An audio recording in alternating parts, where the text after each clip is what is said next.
Did Cayucas have evil owl bears? They did. Probably. Owl bears are hard to say. Owl bears. I know. I I keep stumbling over owl bears. I think we all had bugbear PTSD, so we didn't Oh, consider the bugbear. owl. Yeah, owl bugbears I know were the horrible Cayucas Oh, thing. okay. I wasn't aware that owl bears had issues. Or is it just any bear hybrid? I think werebear, anything that contracts werebear lycanthropy that isn't a human or a bear, I think is horrible. Yeah. Those are all bad things. This is Paper Scandal Dungeon World, and hi, how's everybody doing today? Keep that going. I didn't know we were live. I didn't know if you realized it or not. I was just going to see how long we could keep that going live. How long can we talk about owl bears? It was still on theme. It was. It's I mean, yeah. Well, hello and welcome everybody to Paper Scandal Dungeon World. I am Kurt. I am DMing this game of Dungeon World. We are on episode 9, which means we have been doing this for a bit. So if you don't like picking up in the middle of a show, you could go back and there's videos and watch the past videos. Which would be dim as shit. That's not a thing. Hey, Stop trying to make fetch happen, Andor. I feel like if this was the middle, though, that means we would be going 18 episodes, and we're not. So this is really towards the end. We are towards the end, so welcome. Thank you for joining us. And like I said, I'm Kurt, and I'm going to throw it up to the top left corner here with wonderful William. How are you doing, Night Sun? I am here. It is 9 a.m. PST, and I'm here, so that is a victory for all you lovely people. And that's about all you're going to get out of me at this moment. Coffee is cooling down a little, and as soon as it is drinkable, then we can revisit That'll be this. dim as shit. That's not a thing. You could just forego Not the gonna make coffee fetch and happen. just Yeah. start. You could just totally drink it while it's cold. It's great. Well, now that Night Sun's got his coffee, Gidget, how are you feeling this morning?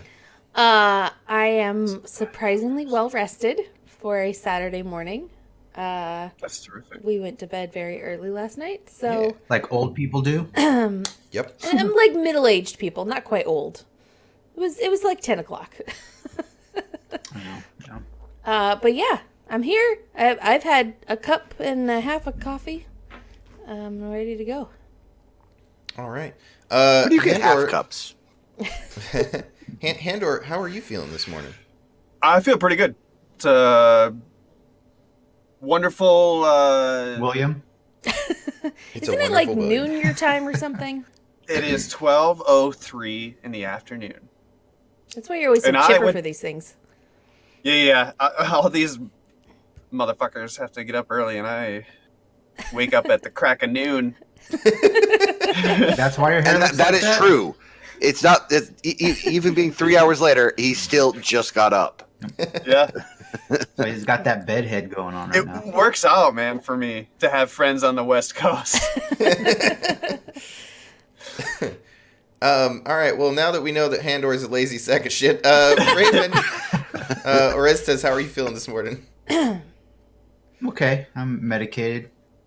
I got a little bit of blood in my caffeine system, so I'm all right.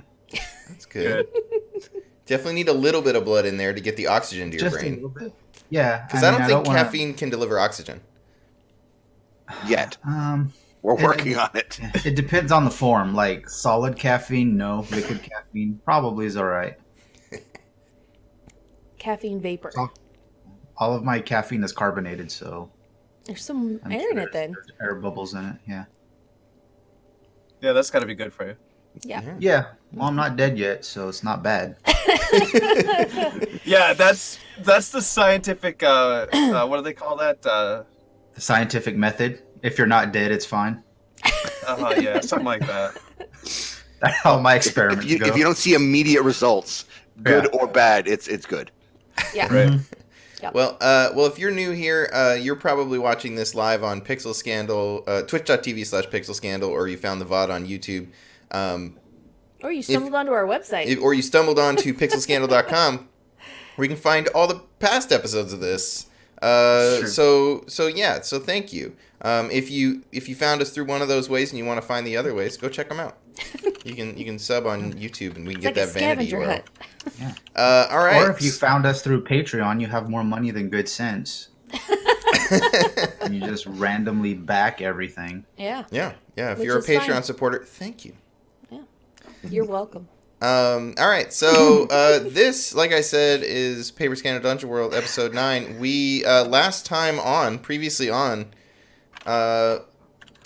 what happened? A party. We went to a party. Y'all went to a party. You've gone to a party every episode, so Yep. that's no news. Up to this point, so the last episode, you guys went to the Assam Estates. For the which is the crafting district. So you went to a fancy political party in the crafting district. We saw all sorts of like a craft fair outside of the thing where Yeah. people could show their wares. And inside the appropriated a lot of main, what's that? And appropriated some of it. Yes, you did. There was some thievery that happened. There was no thievery involved. I mean, yeah. I'm there probably was. not even going to argue with that. So some things were found and reclaimed. And then you guys made your way into the main hall, the main event, where the different families were showing off their best inventions, and the prime example of that was Raina Kelsang was in attendance, and their family presented a living statue of an elf made of blackstone, which was apparently able to fight, to like Shoot fire magic missile. beams of energy from its hands and destroy plates. It was an abomination. Yes, there was an abomination in attendance. Yes, we've all seen Age of Ultron. It's a horrible idea. Yes, it was a very Age I'd of say Ultron-y type of it's- situation. It's Sentinels. It's Yeah. Age of Ultron. It's Yeah, every time someone decides to use robots to defend themselves, you know something has gone horribly wrong. Yeah. Now there's robots, okay? And it's not and some of okay. you had some bad reactions to that. I think Adelaide had a very violent reaction to the presence of this elf facsimile. The voices in my head told me it was bad. Yeah. And then I think Raven got a chance to meet and find out some info about your old master. And then with Adelaide having an issue, who made you invisible and ran you out of there? That would be the wonderful William. Mm. Yep. Yeah, the only other person capable of invisibility and escape. Which Raven was might be capable of invisibility. Maybe. He'd have to think really hard about it, though. all in all a confusing experience for Forrest, who Yep. could not find Adelaide but could hear her, which was disconcerting for him at the least. Are you a ghost? But you guys, at some point, you did receive an invitation to Raina's party, which is what you had gone to this for, so you could get a better view of the castle. And it seems like you made yourselves out of there. You got out of there without too much trouble. So, in the next 2 weeks, in the intervening weeks, what are you guys up to?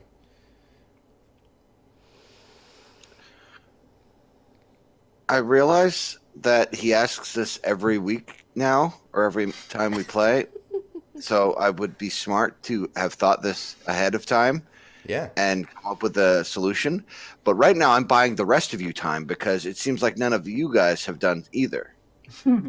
I approach this game like I approach every tabletop role-playing game that I have ever played in, which is as soon as the session is over, I immediately forget everything that happened. And I go Which is great into the for next a new game. streamed game. I go into the next game with a blank slate and I just wing it. Awesome. Excellent. Well, I mean, I didn't want to start, but I guess I can start since no one else has any ideas of what they've been up to. So I think I know that there's something wrong going on at the Kilsing Palace. Mm-hmm. I know that they're messing with Blackstone and the barrier between us and the magical realm, and that they're creating disturbances in the barrier, and that inevitably that's going to be really bad for our world. So I think, knowing that we're going to be going to the Kilsing Palace, I would want to probably try to talk to either some servants or guards that work in the palace to see if they could maybe during the party sneak me downstairs or around the palace so that I can look around and actually figure out what's going on. Sure.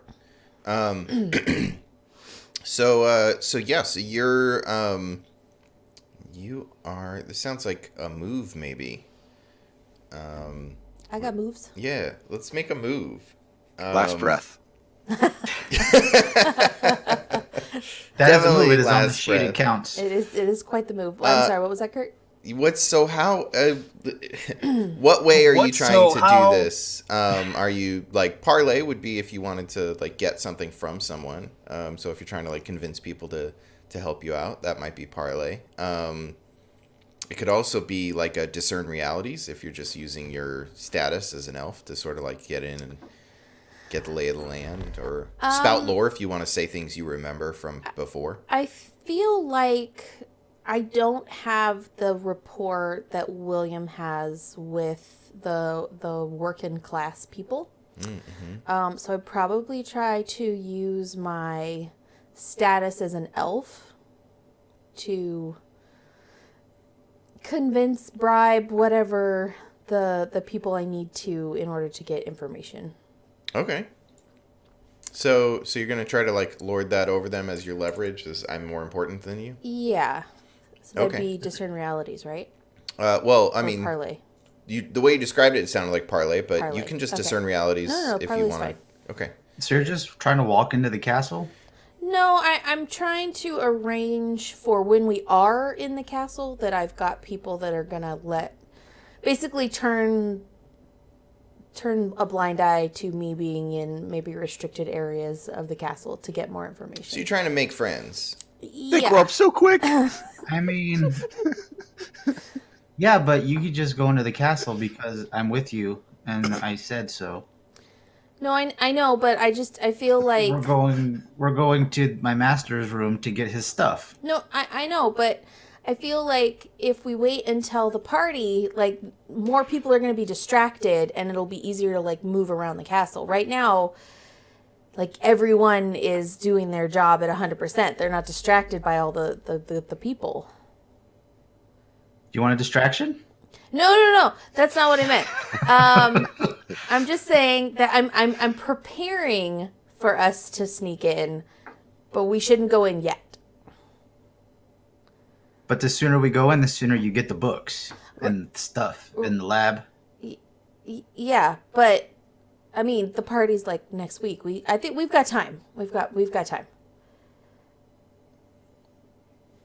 Just trust me. Well, I mean, we could just go now. I get that, but if we were in there and we were to get caught, that would be bad. No, but I would just tell them to leave. I don't know how well people listen to intruders. I wouldn't, who's intruding? I mean, we would be. No. Well, I mean, we're not supposed to be in there, and we'd be in there. I think that's the definition of intruding. I could be in there. We could be in there. She said we could go to the lab and get all the books and the things for you.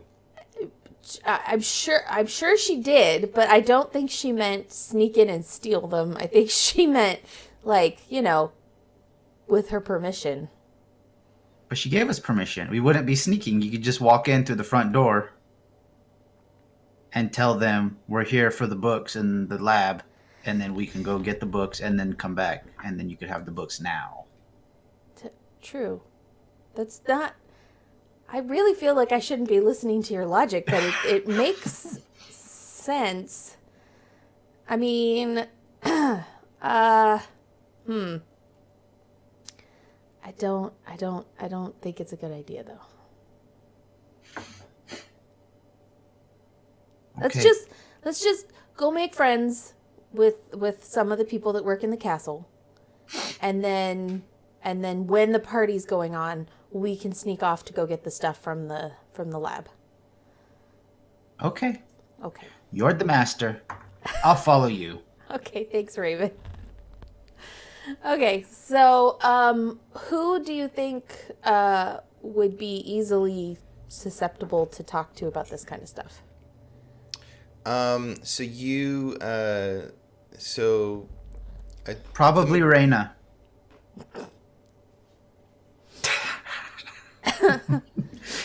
That helps you decide who I'm talking to. yeah. So so I think you're asking around, and there's some people that remember you, and there's like an older lady who runs, oh man, what's the like head of the, it's not like the, More words. huh? More Sorry. words. So like the lead servant, if that makes sense, but not like, but if they were paid. Yeah. Okay. So anyway, so you find like whoever's in charge of The like, housekeeper? yeah, the person who keeps the house in House. order. Charles is his name. Or the butler? Well, I think it's a lady, Then she would be the housekeeper. and her name is, I have a list of names somewhere. Her name is Sylvia. And she is, she's friends with the, I forget the name of the old lady that you met when you first came to town, Okay. who remembers you. Was that was like a family friend, right? Mm-hmm. So she's friends with her, and so she sees you, and she's like, "Oh my gosh, you've gotten so big." Yeah. I grew up. I cannot believe it. You were gone so long, I never thought I'd see you again. I still remember when you were running around these halls. That was a very, very long time ago. Oh, not that long. It feels like a long time for me. Well, but you sure have grown up quite a bit, haven't you? How are things with you in the castle and keeping everything organized? And, Oh, said dour as always. I hear there's a very large party. Yes, Coming yes. Everyone's quite excited to find out more about Reyna's new contraption. Yeah. Have you spent any time with this new thing?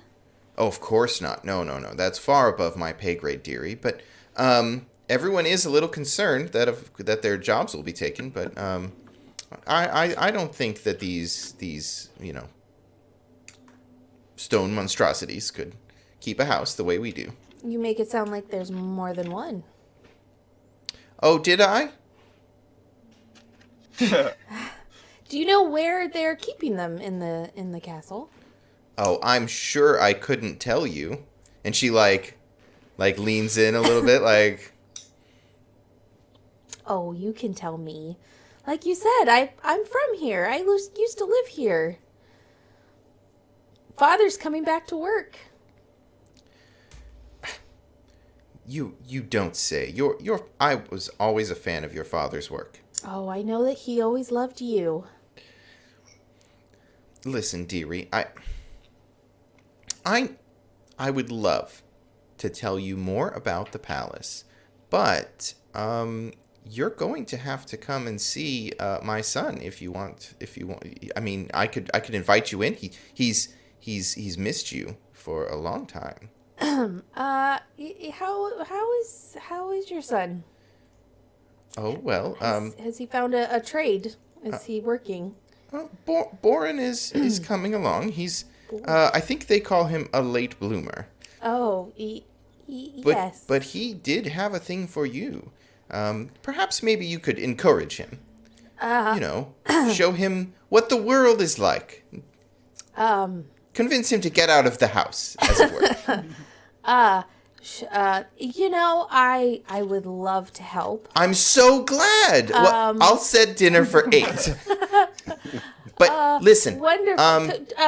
Do you mind if I bring my companions with me to dinner? Your companions? Yes.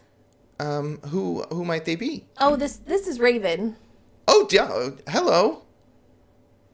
Yes, Hi. I think I remember you. Hello, Raven. I've gotten bigger too. Yes, you have. Not at all terrifying. So 8:00, and I'll be happy to tell you more about the castle when we're, in private. Of course. Yeah. Wonderful. Excellent. Dinner. So she like sets plans for you to come over for dinner to meet her son Boren. Great.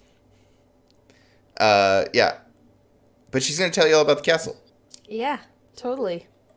Great. Boring. That's great. Let's His see name is Boren. let's see what everybody else is doing. Yeah. What's everybody else up to? What's Forrest doing in the intervening weeks? He has been learning meditation and practicing how to use his new found animated fist of badassery. His fists that are better fighters. Yeah, His fighting fists. his fighting fist. Yep.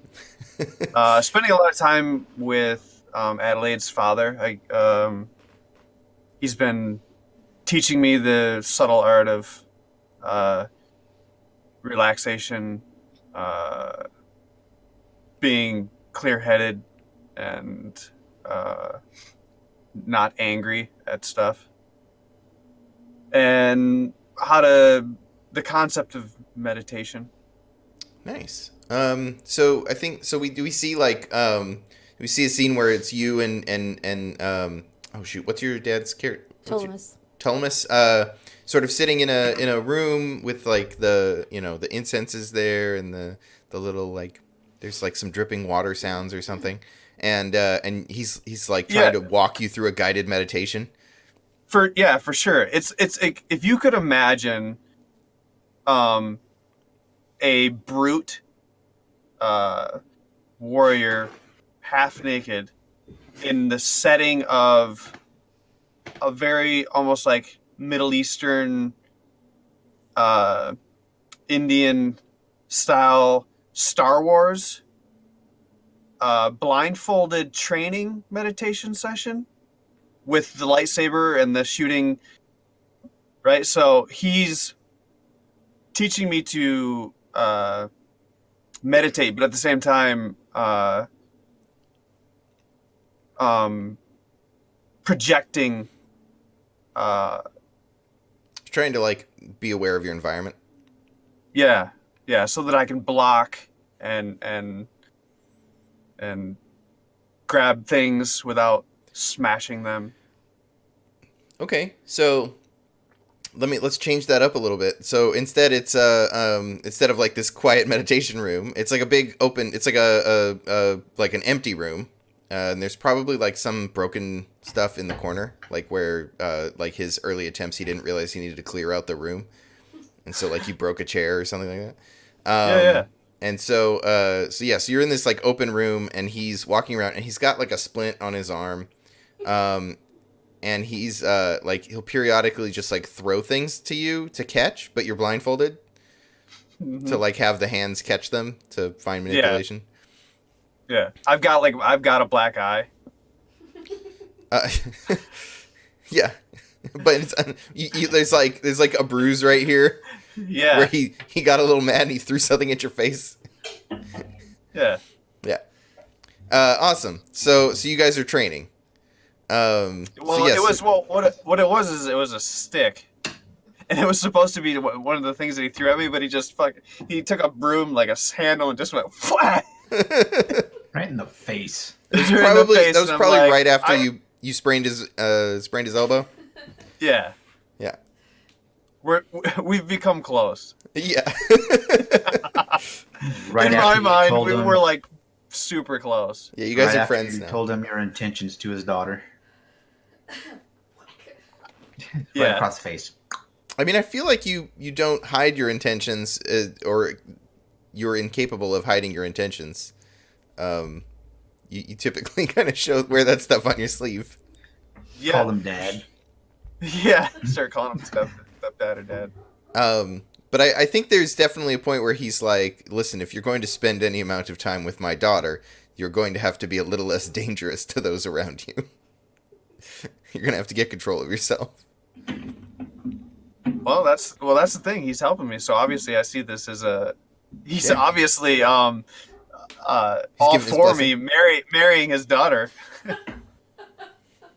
Giving you consent. Yeah, this is And- like he's all but handed her to me at this point. Meanwhile, in his mind, he's like, I can't convince her to get rid of this dumb bodyguard, so I better teach him Yeah. how not to kill her. Right.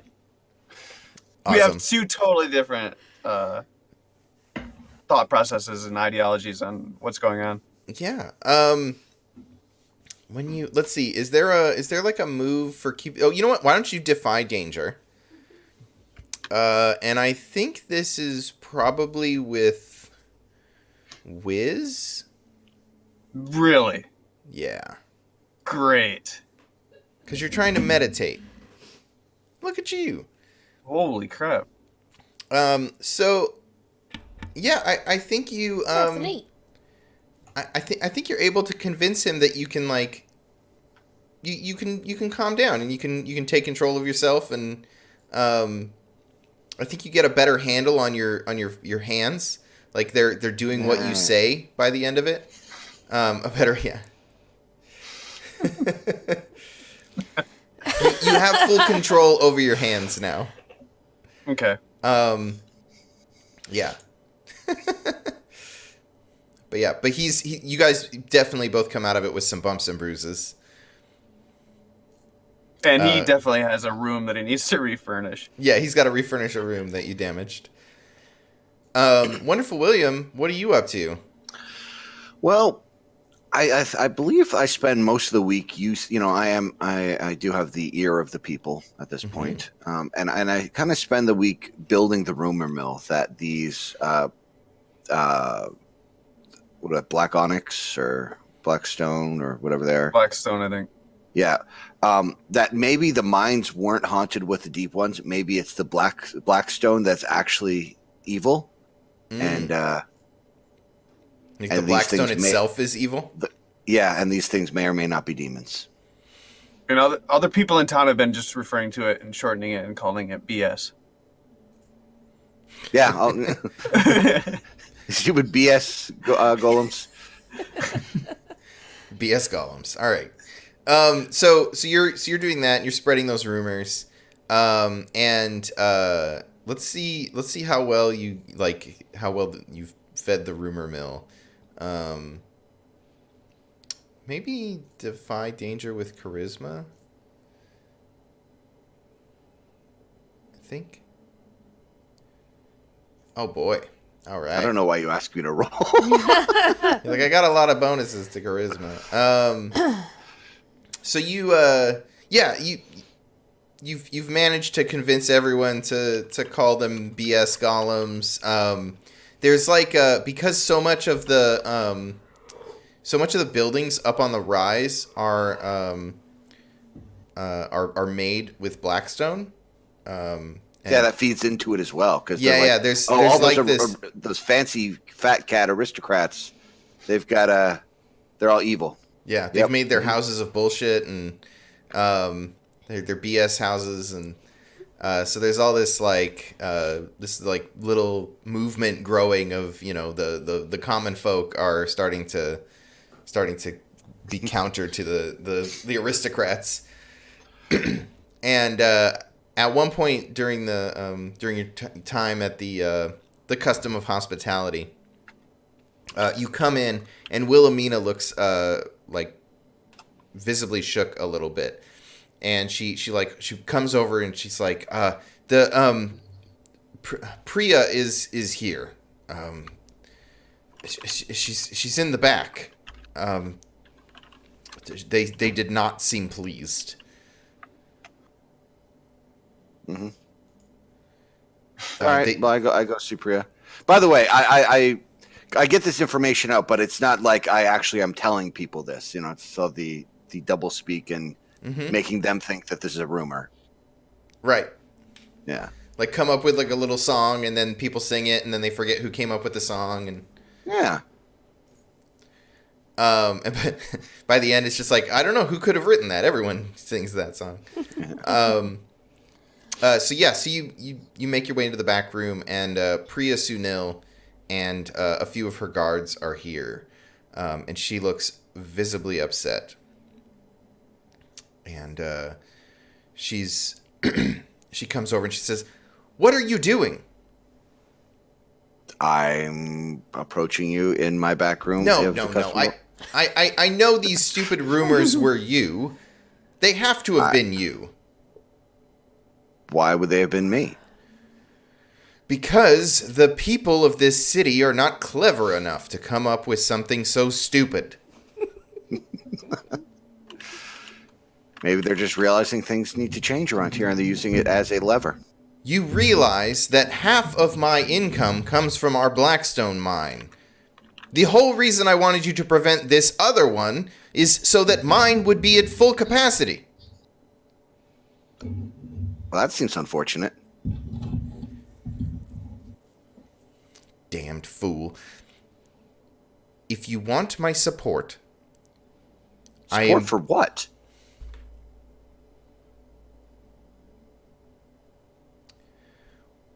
Your cards, they're gone. You have no more to play. Fine. What is it that you want? Nothing at the moment. I think things are progressing naturally. You'll regret this. Yeah, maybe. And she, gets all frustrated and leaves in a huff. And the guard, brushes past you. See you, Jim. And he's like, sorry.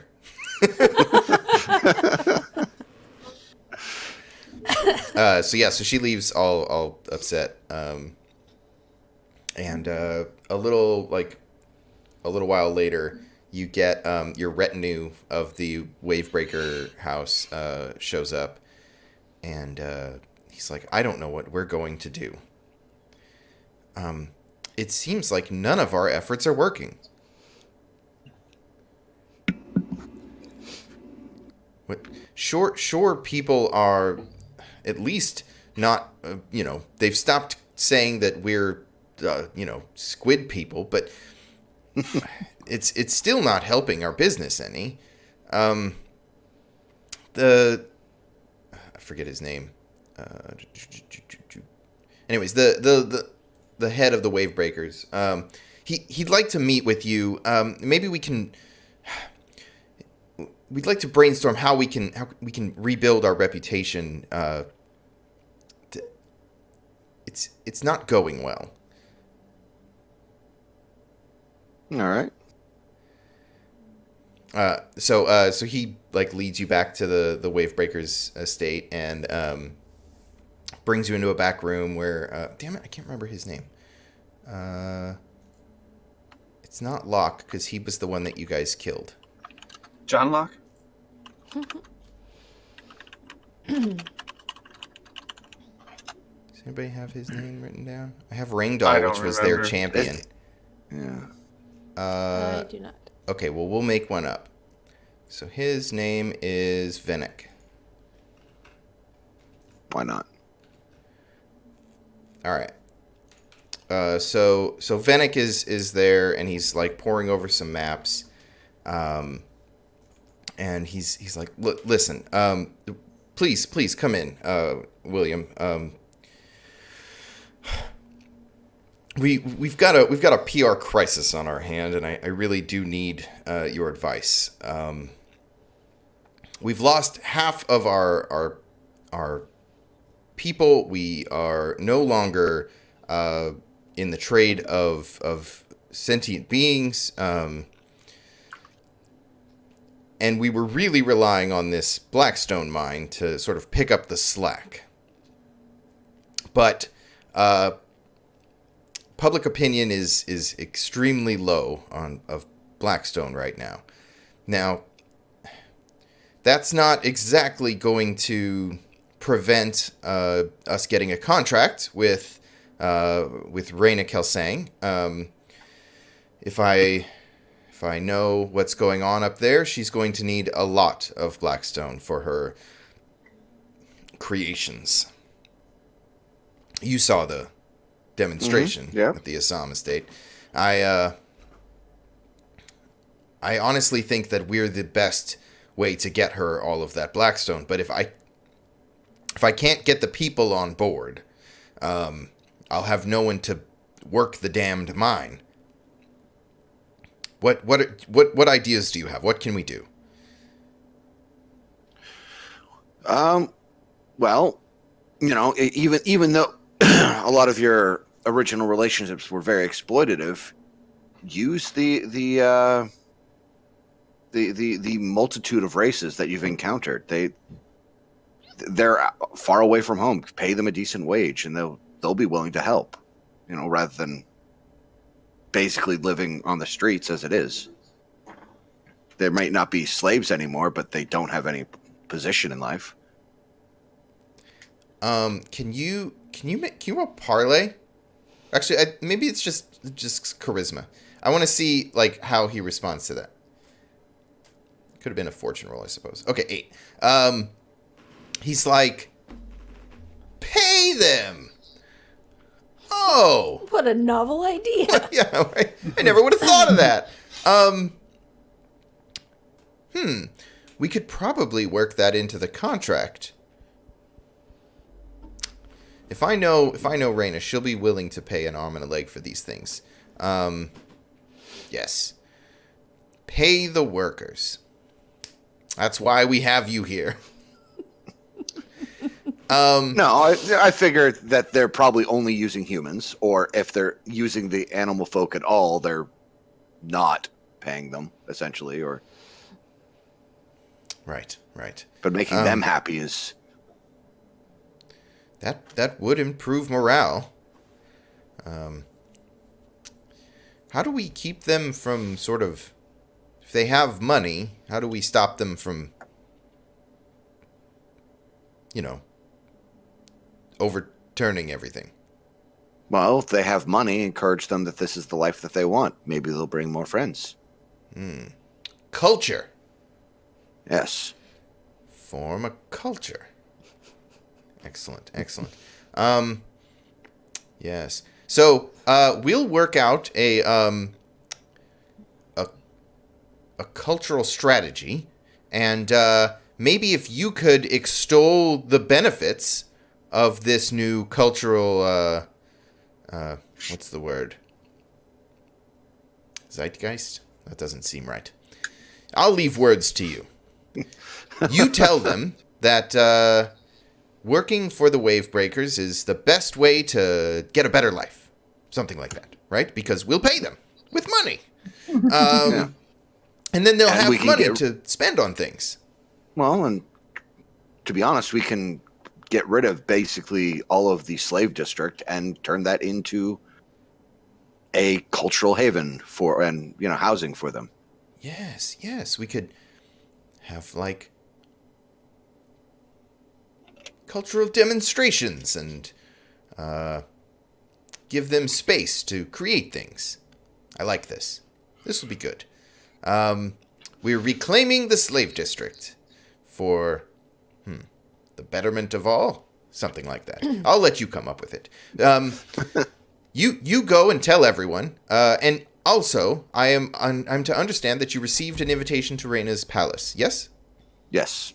Excellent. My man here will be attending with you to have our contract for us to provide them with Blackstone, and he may need a little assistance. So if you could help that along, make sure we get the best deal possible. Mm-hmm. Just point out that the people are on our side. Or Sure. they will be by the time you get there, I'm sure. Does that sound Yeah. amenable to Acceptable. Yeah. you? Yep. Excellent. And he says, take anything you wish, and he points to there's like a bunch of food there and stuff, and he's like, please enjoy. Take anything you need. I'll have you know what? We'll have a little bonus sent over to your custom of hospitality. And so he's like, thank you very much, and I have some other things to attend to, but I greatly appreciate our partnership. And he sort of like wanders off and leaves you there. Do we fade there or anything else you wanted to do with that? Okay. So we pick up with Adelaide and Raven. How are you prepping for dinner tonight? So, Raven, I kind of don't want Dad and Forrest to know that we're leaving. So let's sneak out for dinner. Okay. I don't want to upset anybody that they weren't invited to dinner with us. So, Yep. yeah, let's try and be quiet. Sure. Yeah.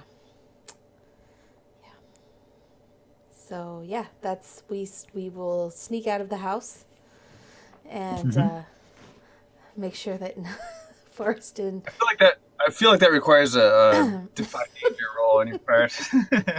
Yeah, you want to sneak? yeah. Okay, so roll some sneakiness. What moves do you have that would pertain to that? How are you being sneaky? I don't know. How would I be sneaky? Invisibility. You could be invisible. I'm feeling like some invisibility might be So like casting a spell. yeah. I'm trying to find You it. spell some Do you casts. need it? Do you want a distraction? And the house is on fire. And I your mean- podium is gone. I feel like a distraction would be good as long as it's not Yeah. going to like hurt anybody or burn down the house. There will be no fire involved. Okay, sweet. Let's go with that. Okay. All right. So, are those guys still in the little dojo room practicing being ninjas? I think so you go peek in there. Yeah. What's Forrest doing?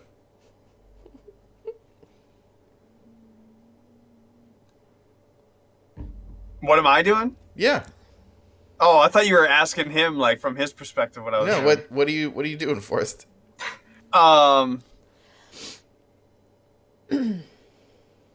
Well, I'm still blindfolded. Mm-hmm. Obviously, I've gotten control of. So I guess we're more working on the fine motor skills. Now we've progressed to the point where I'm not like destroying the room and. You trying to pick up grains of rice or something? I was gonna say, is he teaching Yeah. you to write? Oh. Maybe, yeah. So we're something that would require, a finer motor skill than, swinging your fist. So he's Maybe, I think he's probably trying to teach you to write as like a way to learn fine motor skills. sure, yeah. So he's like, yes, and he's got like a big flashcard thing of like a glyph or whatever that he wants you to draw. So that's what you see when you peek in. Raven. Okay, well they're occupied. We could probably just walk out. I know. Like, oh, they're like busy. You go look in and you're like, we're fine. It's like just walk. I mean, okay. Okay. Yeah. So then we just leave the house. I mean, they're busy. Yeah, They're just walk. Okay. yeah. We don't really need to defy any danger there. Yeah. I think mom's probably Distraction drinking wine. complete. Yeah. So we would head to dinner at Sylvia's house Awesome. with what's his name, Boron. Boren. Boren. Yeah. Boron. Boring. Yeah. Boren. Boron. Yeah. So Sylvia's Sylvia has a I think she probably, because she runs the house, wouldn't they live in the castle? Yeah. Yeah. Well, since So- we're in the castle anyway. But she probably has lives in Like the servants' quarters? like outside the Mhm, main mhm. castle, like a little, like on the grounds but not in the house kind of thing. Mm-hmm. So yeah, so when you guys have to enter the grounds, there's definitely some some they see you and they're like, oh no, we've Sylvia told us where you're headed. Servant, you remember where the servants' quarters are, don't you? Yes. And then they sort of look at each other and they like whisper back and forth after you walk past. What do you think they're saying?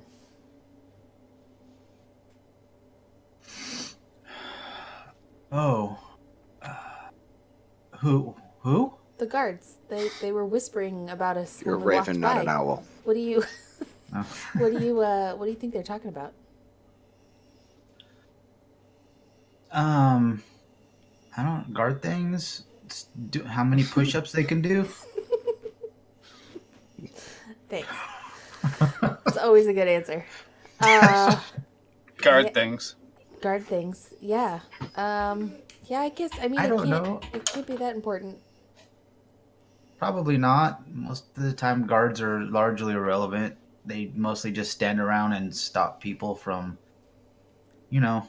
doing things that they shouldn't be doing. Yeah, it's true. But that doesn't concern us. We're supposed to be here. Yeah, we're supposed to be here. So you guys make your way back to the servants' quarters and find Sylvia has actually quite a nice house, or well, she probably just runs the kitchen at the servants' quarters and has some of the nicer rooms there. And the dining area is all sort of made up so that you guys can, and people have gotten out of the way. And so Sylvia and her husband and Boren are there. And she comes over. She says, "Oh, I'm so glad that you came. Please come in." And she like shirks back a little bit. She's like, "Yes, and your guest, It's Raven. and Raven. Yes, Raven. You remember my husband, Omar." Oh yes, hello. It's good to see you again. And he's sort of like, Okay. Wonderful. So where's your son? Where's "Oh, Boren? he should be along any minute now. Boren!" And you hear someone say, "Just a minute," And she says, please sit down. Tell me all about your travels. Where have you been since you left?" Oh, I've done many things since I left, but it's not that interesting. There was we went to this wonderful city, and there were a statue of Andonia, which was really beautiful, and I'm sure you've heard the stories that Wonderful William has told. "Oh, yes. Everyone's heard the stories. Mm-hmm. We're not supposed to have, but yes, we have." Why do you say you're not supposed to have? "Oh, there's some contention in the castle about this Wonderful William." Oh, Yes, they're worried that he has a little too much sway with the folk in the market square. Ah, well, what do the residents of the palace feel about that? Oh well, You know, you and the guards and the other servants. How do you all feel about William? us. Well, he makes a lot of sense, but he does hold quite a bit of sway with some of the weaker-minded. I'm sure you've heard the songs. I don't take kindly to people talking badly about my house. Oh, I understand that. I actually know William quite well. He's a very close friend, and I can guarantee that he means no harm. And he really is a man of the people. He's trying to do good things for the city. Well, let him speak truth to power all he wants, but as long as they don't raze my home to the ground in the process. I completely understand. I've been working very hard to get Father back in Reyna's good graces. The last thing I would want is for the Kilsang Palace to fall. Yes. Well, Whoops.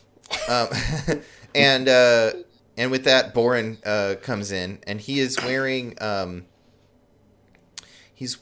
a like the finest elven fashion. Mm-hmm. It looks like Are they elves?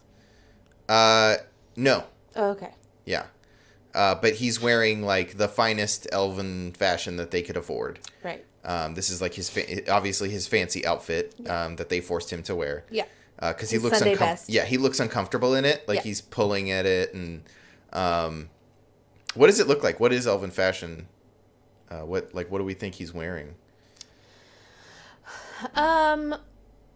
Elven fashion tends to be very brightly colored. Very flowy fabrics. Very intricate, delicate, like embroidery work. Okay. Yeah. Is it like, are there wraps, or is it just like, like the flowy? Think puffy pirate shirt. Okay. Yeah. Okay. So he's got it gathered wrong. Like it's gathered in the wrong places. And so like it's puffy on like one side, but not so much on the other. Yeah. It's like sticking out of like, the places in the elbow where there's no fabric on the overshirt where they're supposed to puff out. It's like not there. Yeah. And so he's sort of tugging on his clothing, and he comes out and he's like, "Hi, you probably don't remember me. I'm Boren." Oh, Boren, of course I remember you. Really? We were kids together. Yeah, like we would run around the castle and stuff together all the time, and Yeah. it was great. It was great. I remember many times getting scolded by your mother for running through the halls. Yeah, me too. Sometimes even like still. But no, so you look nice. You look really Thanks. nice. So I didn't wear my finest elven clothes. I'm probably wearing like, it'd probably be more described as like traveling clothes. Like they're Sure. not very fancy. They're not like highly. I didn't want to make them feel uncomfortable by my elven finery, so I probably dressed down for the occasion. Yeah. I wonder if there's like a tinge of disappointment in Sylvia's eyes when she sees what you're wearing. Like you didn't think to dress up for her dinner. Right. Probably. So there's probably like a little bit of when she sees you, she sees your clothes, and she's like, "Oh dear." It's like going to dinner at like your best friend's mom's house, though. Yeah. Like it's not like I'm wearing like dirty clothes, but Right. I also, it's like, I'm comfortable here. This is Sylvia. Like, Yeah.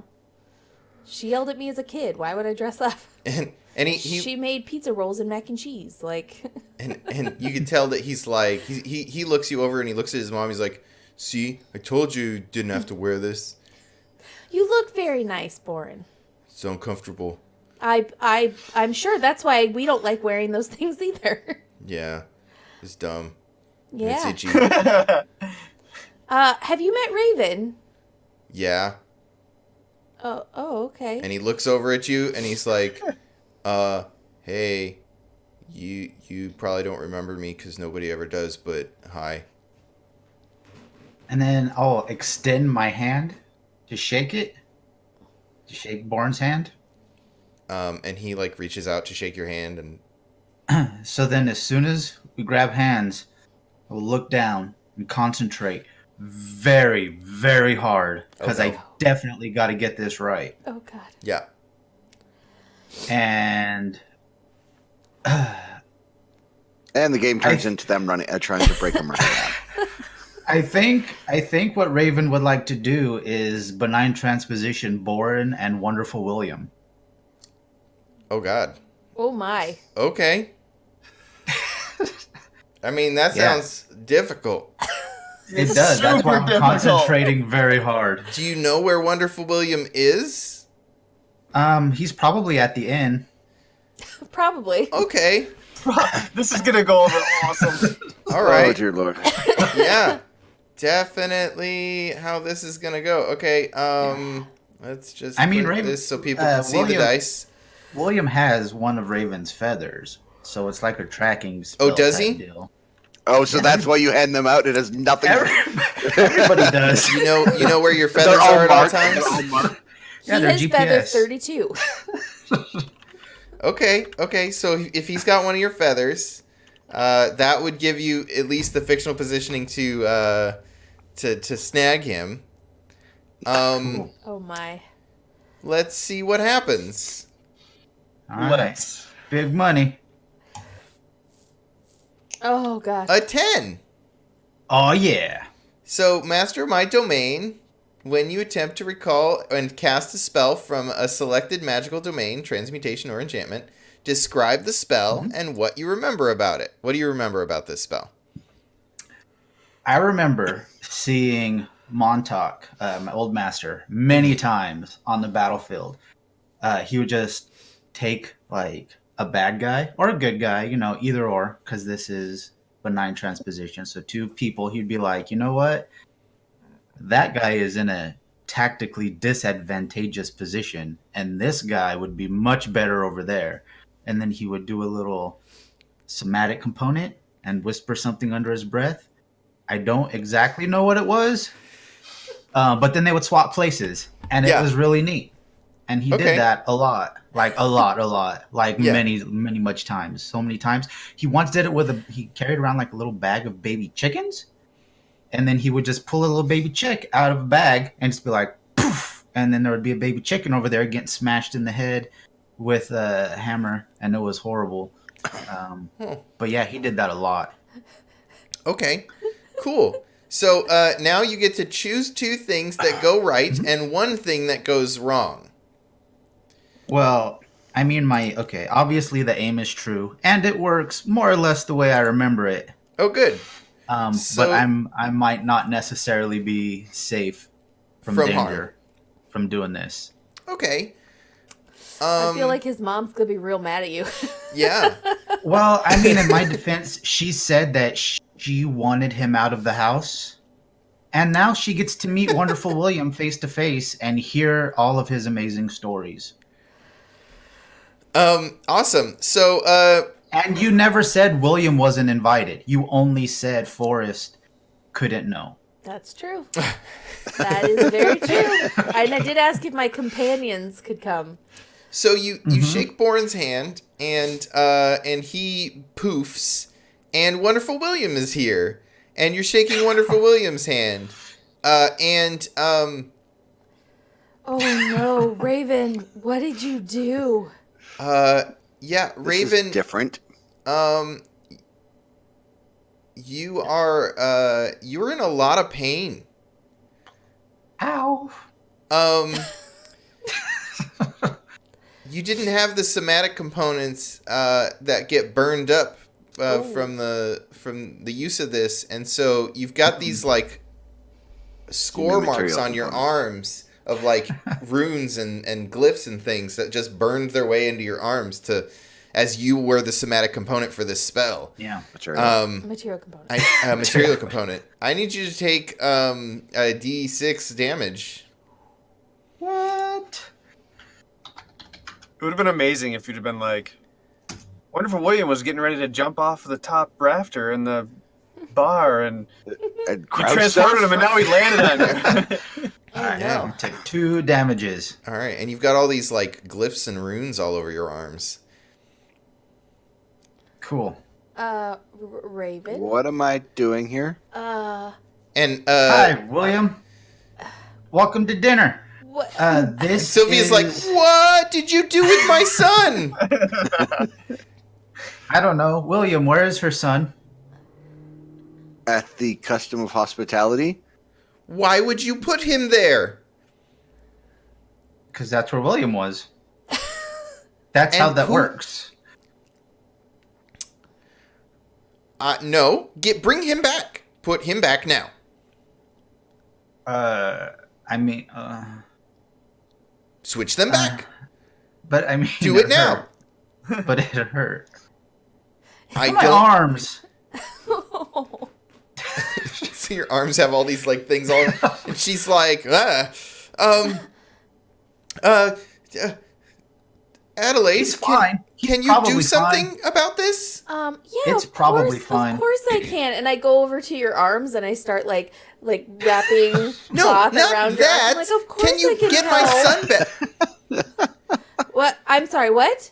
Can you get my son back? Your son's fine. Look at poor Raven. He did He that really to just needs- himself. He just needs to walk back. You said you wanted him out of the house, and now you can talk to William directly and know that he's not a bad guy, like you were just saying that he's a horrible person, and people listen to him when they shouldn't. And now you can listen to him. William, she needs to hear your story of the the things. All right, so Can Poor I ask Sylvia. what state Boren is in now? Like, was he on stage? Is he in a bed somewhere? Like, does he have company? It's him and Wilhelmina. I'm gonna say, I'm gonna have this right after the meeting with Priya. So Okay. currently he's in the back room by himself. Nobody else is there. So he's okay. Well, actually, that would be, if that's right after the Priya thing, then that would be right as the other guy walks in to get you, to bring you to. Oh, okay. So it would have been after that meeting. So then. it's like, it's like later that night. Yeah. So then in that case, it would be. I'm in the crowd, just chatting with people and just in the main area. So Okay. he's probably sitting in on a chair. Okay. So he the poofs middle. into a group of people all looking at him expectantly. In the middle of a story. Yeah. And then poof. Yeah, cool. So we just see him there, and then there's like everyone looks, and they all clap. Is this So- part of it? Is this part of it? Do you think this is part I of it? feel like this is going to cause problems later when we run into people, and they're gonna, if they confuse you two. I feel like that could be a real. They're very impressed. He could become anyone. All Yeah. right, so Who can yes, we so trust? wonderful. So wonderful, William, you're now at a dinner party, and Sylvia seems very upset. Well, why not? Let's. Oh, I have a feeling Oh. that's not designed I right. don't think so. What did you do? Unseen servant? Yeah, that is not configured correctly. So it did Rolling not work. 0d4 You rolled, plus 0. Yeah. You rolled 0 d4s, man. I think that's like the damage rating. I think you're supposed to click the Cast a spell. cast a spell. Oh, okay. Yeah, you can't actually click the name of the spell. Yeah. That's dumb. I also did that wrong. There we go. well, Yes. there you go. You are able to cast a spell. The spell is successfully cast, and you do not forget the spell. You may cast All it right. again later. So I basically summon a little magical thingy. It's like, go find Borin. Borin, is it? Boring. Yeah. Borin, Yeah. my son. Yeah, and and bring him back. All right. Let's see. What can it do? Carries anything you hand to it. Cannot pick up items. Items carried by unseen servant appear to float in the air. Let's see. Does it have a range?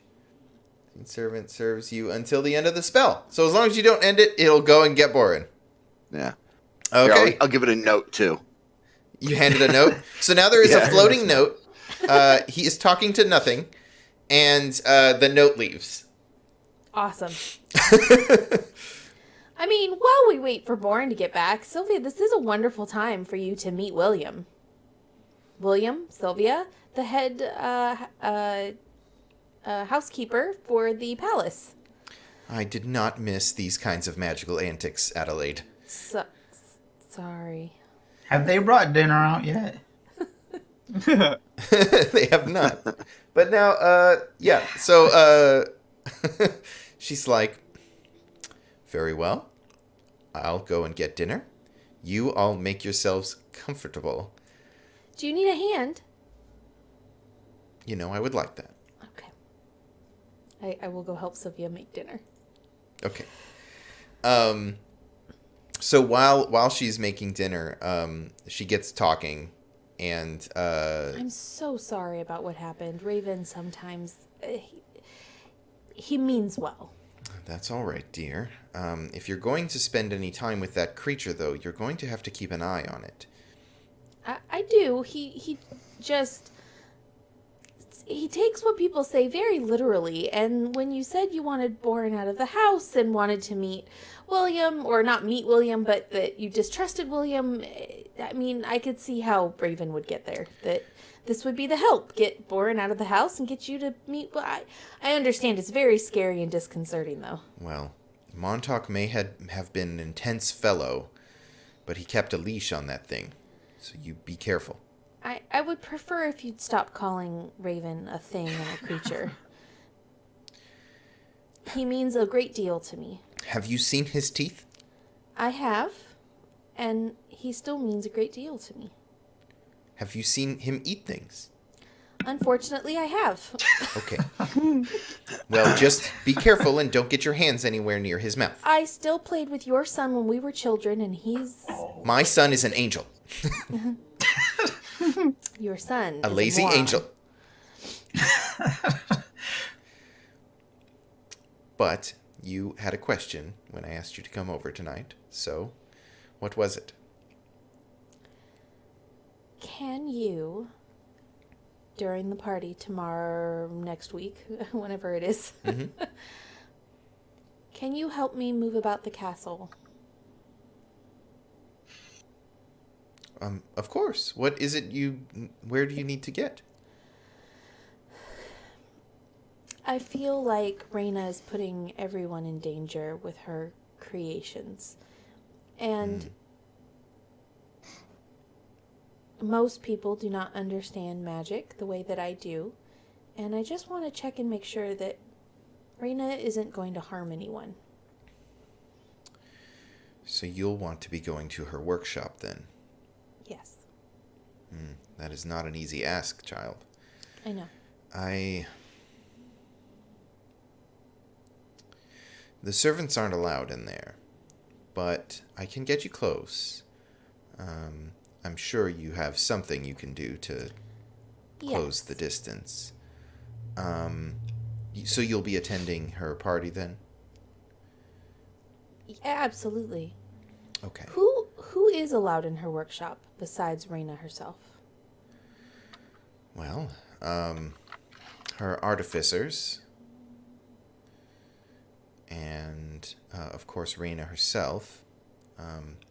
Montauk used to spend quite a bit of time in there until the last few days. He, before his disappearance, that is, he was spending quite a bit of time in his own study. Who will be attending the party that's allowed in there? Oh. Well.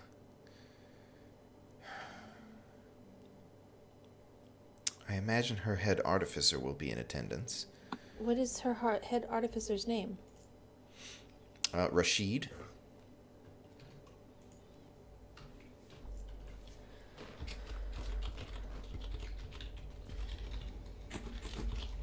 Making notes. Ditto. It's the gatekeeper.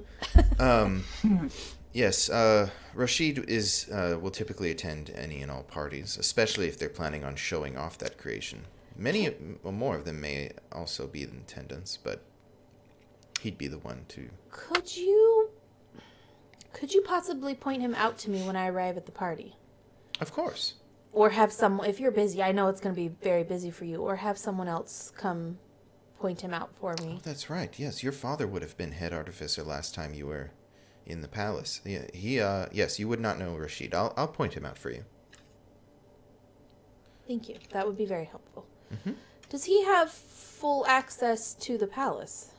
Rashid, of course.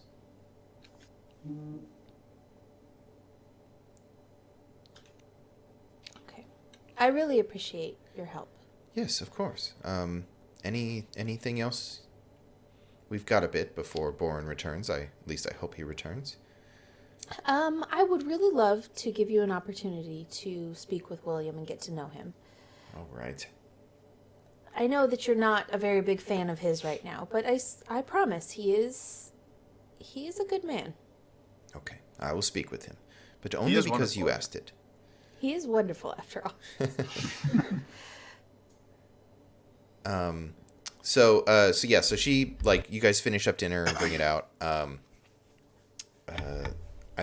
Forrest, are you okay with this? Do you have anything you want to do before we talk to Sylvia and Wonderful William? I'm still catching flies with chopsticks, man. Okay. Have you All learned right, how to cool. spell your name yet? Yeah. Yep. Not write Is- it, spell it. Is there? It's is there? very is- weird. He keeps having you spell your name as Dumass. Is there? It's like, that's your name. Is there? Actually, no. I think he's pretty okay with it. Like, he's being kind. Did you need to step away? I can cut back to the others. Okay. All right. So, Wonderful William, they come out with food, and everybody sort of sits down. And of course, she won't let anyone eat until Boren gets back. But what do you say?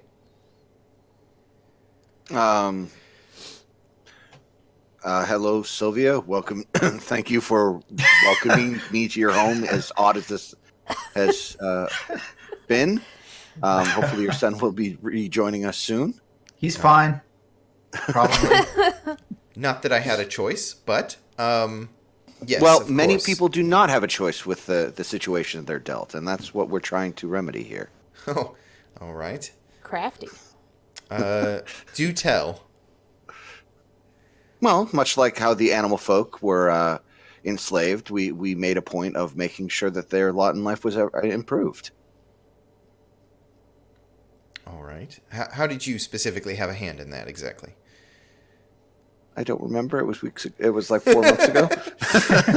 So you tell them about like you guys freeing the animal folk and Yeah, freeing getting the them out animal of folk and ousting the evil squid man right. who had been taken over by horrible, dark under magics. I have witnessed some fall to corruption before. It's understandable, and your efforts with the animal folk are commendable. But I still don't like what you've been spreading about my my home. Which home? And she like gestures to where she lives. You don't know where you are. She gestures around. And she says, "The palace, of course." By what do you mean? Well, you are in the servants' quarters of Reina Kelsang's palace. No, I mean by which do you mean that I've been speaking ill of this palace? You've been spreading rumors about, I don't know, everyone. At least that's what they tell us. They say there's this newcomer who riles up those in the market square. That's you. And yet, if I'm such a unfortunate person who is making everyone's lives miserable, why do I keep being brought to all these events and occasions? Seems that everyone else seems to be happy with my the stories I tell and the truth that I bring to the people. I'm not sure exactly that. We only know what we've heard. Perhaps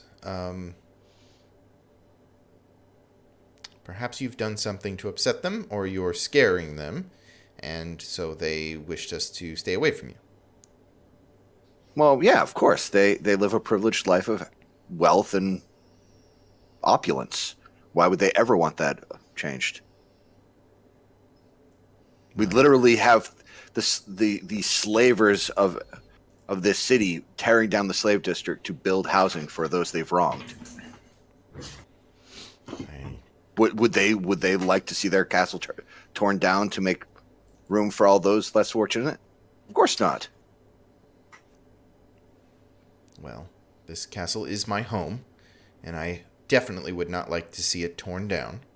But I can't argue with the betterment of I cannot argue with the betterment of people's lives. I just wish you wouldn't threaten my home to do it. I'm not threatening anyone's home. Some people see it differently. Some people have a bias. Okay. And then I think a note arrives, like a floating note arrives. And what did the note say? What did the note say? Sorry, walk home. Yeah, huge. You really shouldn't have shaken his hand. Follow this note home. So you get it back, and there's something scribbled on there. Not a chance, and then like 3 like lipstick marks. Oh. Like 3 kisses on the note. And then the like it comes back and hands you the note. I just stare at the note. Who do you work for? Yeah, that's what I thought. So you're talking to the note? He's yelling at his unseen servant. And then does the note leave again? Yes, it was instructed to bring it back. Who do you work for? So some time goes by, and you guys make polite conversation. The food is getting cold, but she will not let you eat. And you see Boren being dragged in by his ear. By nothing. He's just like being dragged along. And he's like, just let go. I'll follow the note. Like, he's like, stop. Ow. Why does it hurt so much? There was another game where you would have taken the opportunity to write explosive runes on that note, and you missed those days. So he gets back, and he's like, oh, God, hello. I really want to do that now. And it was the greatest thing ever. And he's right. He's a little mussed, and his clothes are like his puffy shirt is all undone in the front, and his hair's all mussed, and like his whatever hat he was wearing is gone, and he's like, "What?" Boren, is it?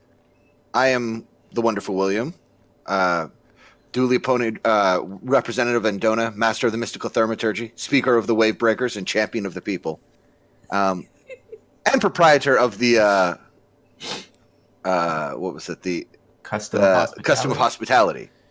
You are welcome to return to my lovely inn at any time, but your mother was missing you. Man, I want to be you.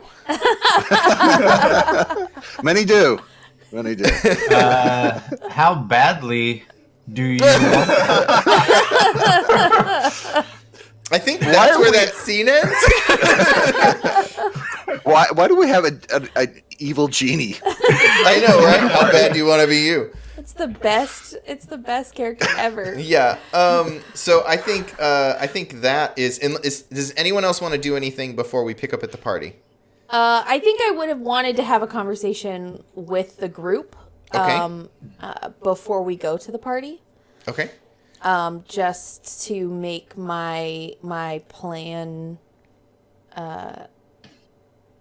make you guys aware of my plan or what I plan on doing while we're there, so that no one gets concerned. Burn So the building down. Let's cut to that scene fades out, and we open in I don't know, whatever prep room you guys are in at either your house or the Custom Hospitality. And go ahead. So I need to get more information about what's going on in Reyna's palace and what they're doing with these creatures that she's made. And the only way I'm going to be able to do that is if I can move around the castle freely. So at some point during the party, I'm going to Burn the castle down. disappear. And there's a head. Oh God, what was his job? The Arcanist? Is that what his job was? Canist? Something like Rashid, that. head artificer. There we go. Artificer, yeah. The at some point, Sylvia's going to point out who the head artificer is to me. I am going to make my introductions and then slip away. And for the rest of the evening, I will be off in the castle looking through her research and finding out exactly what she's doing to the barrier. If for some reason you run into a second Rashid somewhere in the castle, not in the party, it's going to be me. It's gonna be me. So, did somebody else decide to learn the mimic spell? I do have the mimic spell. Yeah, I picked it up when I leveled. That's the only way I'm going to be able to move around the castle without anyone. I could cause a bothering me. distraction. That's I could the start a thing. fight with somebody. At the palace. Do you want a distraction? I don't want a distraction. The thing is, at the palace, the more normal things are, the easier it's going to be to get information about what's going on. If they suspect that there's something going on, then they're going to increase guards and it's going to be harder for me to move around. So we need to try to be as normal as possible while we're there. So Raven's gonna look at Forrest. Fighting. No fight. So I just wanted to give you guys a heads up in case Rashid comes walking up to you and starts talking to you in a very familiar way. You know that it's me and not a stranger. You should have a code word. That is a very good idea. Do you have a suggestion? Banana. Hammock. Banana hammock? Sure. We will make banana hammock the safe word to make sure that you know that it's me and not... How do the we know real Rashid Rashid. isn't a banana hammock enthusiast? Or isn't wearing one right now? Maybe that's what the head artificer's uniform looks like. So that's what I'm wearing, full armor. Banana hammock? Mm-hmm. I think we're just going to have to take the risk that he may be a banana hammock enthusiast. But I think that is a good... It's a slim chance. It's a slim What chance. are the odds of there being two of them? So, yes, I think this is a good plan. So what am I gonna do? Well, I mean, you are the champion of the wave breakers. You could talk to people and Maybe we just don't take him like Interesting. we didn't take him to dinner. Smooth. Raven, we weren't supposed to talk about that, remember? Is that where that scene ends? And scene. And Yeah, scene. I think we end the scene with like Adelaide and Forrest like having that like I like that. Perfect. Nice. Add some tension. Okay, so we're gonna go to a break, and we'll be back in 10 minutes. So it is 10:25 by my clock. So we'll see you guys at 10:35. We'll be right back. Thanks, everybody. Welcome back. Thanks for Hooray. hanging through our break. We are caffeinated. Yeah, we are caffeinated again. Thanks, coffee.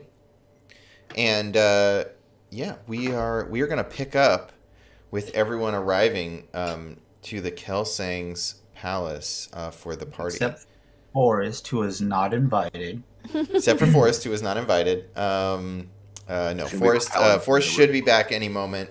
He had to run an errand, but we will fill him in as soon as he gets here. Yes. All right. So first off, so the has everyone been? I guess Wonderful William has definitely now been on the Kelsang Rise, which is the sort of upper part of the city, with all of the really nice houses and all the noble type folks who are part of the Kelsang family, or at least part of their merchant clan. And there's a lot more. There's more of a feel of I don't know, like a elven magic situation going on up here. Like there's a lot more magic just permeating the area. Like this is where all of the artificers are. This is where they make generic magic item type stuff. If so there will be like floating lights and things. What are some other things that we see? Let's do like some of that paint the scene stuff. So as you guys come up to the palace, what are some things that you see that show that this place is basically infused with magic? There are no torches. The walls just radiate a light glow. What's wrong? Sorry, you guys can probably hear that. That's Bugsy. Let me just get him out of here. How dare he sit on your feet and not mine? Pug toss. Pug toss. The next Olympic sport. Yeah, They're densely packed. Silver in the pug. Okay. So the walls radiate light. Yeah. What else do we see as we approach? I think we see, rather than having like there are servants around, but rather than having servants like carry trays and stuff, like all of the food and drink are just floating like unseen servant, right? Like floating trays and things, to make it look more, ooh, as if by magic. Right. Like they just sort of they're on a pattern. They're like they have a path. Yeah. And they sort of like go around. So you can just grab food off of them, and then they'll there's like the people that are sat near the kitchen who never get anything because the trays are always empty by the time they get to that side of the path. Yeah, definitely. So yeah, you don't want to be in that seat. I think we see like glasses refilling themselves. Right? Yeah, that's really cool. Yeah. Like you set it on the tray and it just like bloop, bloop, bloop, bloop, bloop, bloop, bloop. You pick it back up. Yeah. Yeah, I like that. Really saves on dishes. Everybody only uses one glass. Right. What else do we see, Raven? I see the back of Adelaide's dress. I walk behind her. Mm-hmm. See William, the back of his legs.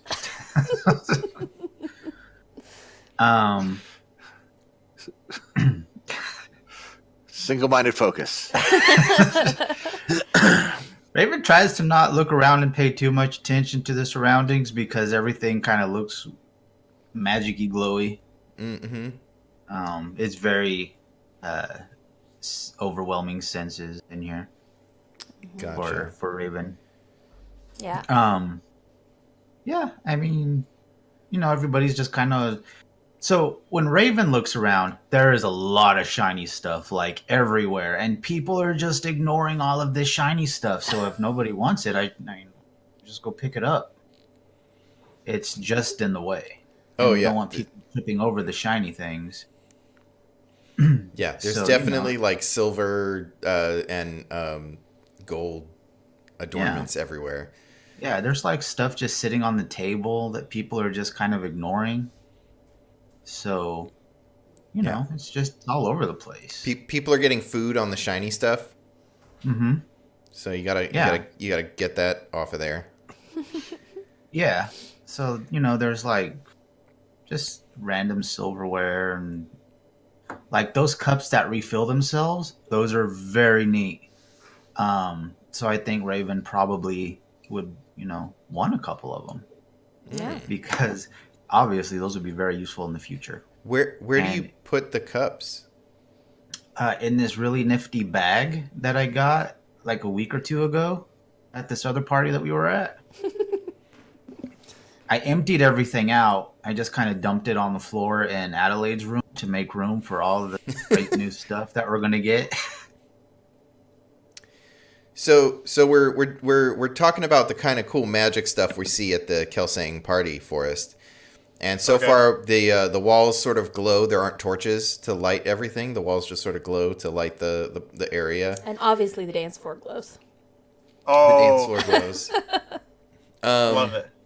There are like trays floating around, just on their own, serving food. Served, and then yep. yeah, and of course, Forrest is stealing everything that's not nailed down. All of the silver Raven? and shiny things. What does Forrest see as we enter this party?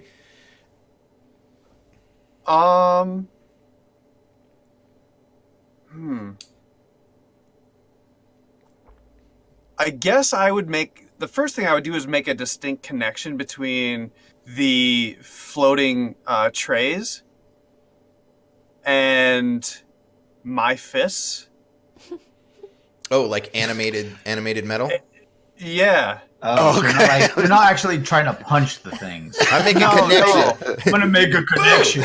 No, I don't My mean. fist. It came at me. It came at me. Yeah. Just trying to force cheese. You want some? You want some, Trey? He's just in a standoff. with a tray? Yeah. So yeah, see, there's all this like, is there animated metal stuff here? Like, is that? Yeah, for sure. So Yeah, like, like, are there like- are there statues that move, but they're not people made as statues? They're just statues animated to move. It's almost more like you would see with those intricate puzzles that would like kind of you would see how the puzzle comes together, and then the puzzle would come back together. So there are Right. Rubik's cubes that solve themselves and then unsolve themselves. Well, not just Rubik's cubes, but they're Or you know they how, like- you have those. Is it like a tinkerer's demo? Like you walk by and it's like, see Yeah. this cool thing we made? Look, there's parts, Right. and then it comes back Yeah. together. A lot of that. Yep. Like a clock expanded out, but it's still everything's still twisting and working Yeah. like it should. Exactly. Yeah. That's awesome. Okay, so we see all that. There's Oh, one more definite- thing. Oh, go ahead.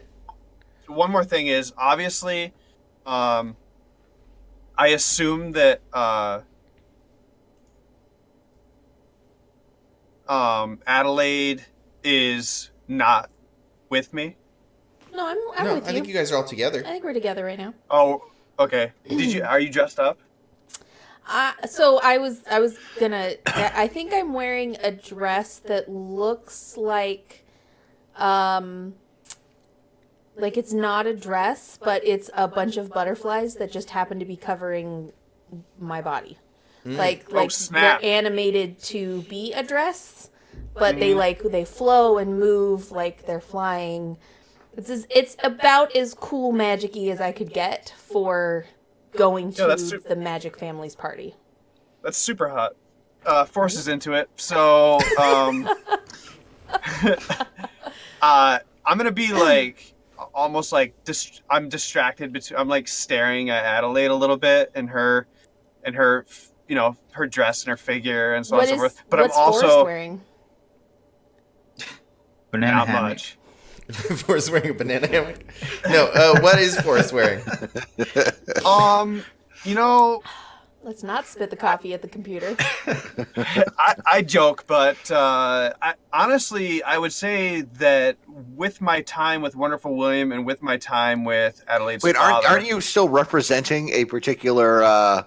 Yeah, Multiple. you need to be wearing like armor sets, multiple layers. manufacturers and Yeah. sewers of fine and incredible armors. Oh, you're still wearing all the stupid armors that they put on you. Yeah. But I want to say on top of all that is a very nice elegant So on top of the plate mail, Yeah. you are also wearing. yeah. Look, Is it like a silk A- shirt? Yeah, it's like a very and I don't even know where I got it, honestly. I think I just like nabbed it off of like a mannequin. Yeah. Mm-hmm. And Like it's a just child like who broke into their parents' closet. yeah, I probably took it from Adelaide's father. Yeah. I'm wearing all your clothes. And I just took it and it's like I think it's fancy elven attire, Yeah. but it's like his sleepwear. Yeah. Mm-hmm. It's And like I his silk fold it pajamas. over. Yeah. And it's Yeah. torn in like six It's- places where it caught on the. Yeah, it's like ripped armor up the leg straight to my thigh. Oh my god, yes, you're just wearing silk pajamas over. Yeah. And I think I am the or fanciest armor. guy You're here. the fanciest guy. Yeah. Totally. Yeah. And I mean, you look dangerous, so nobody's gonna tell you otherwise.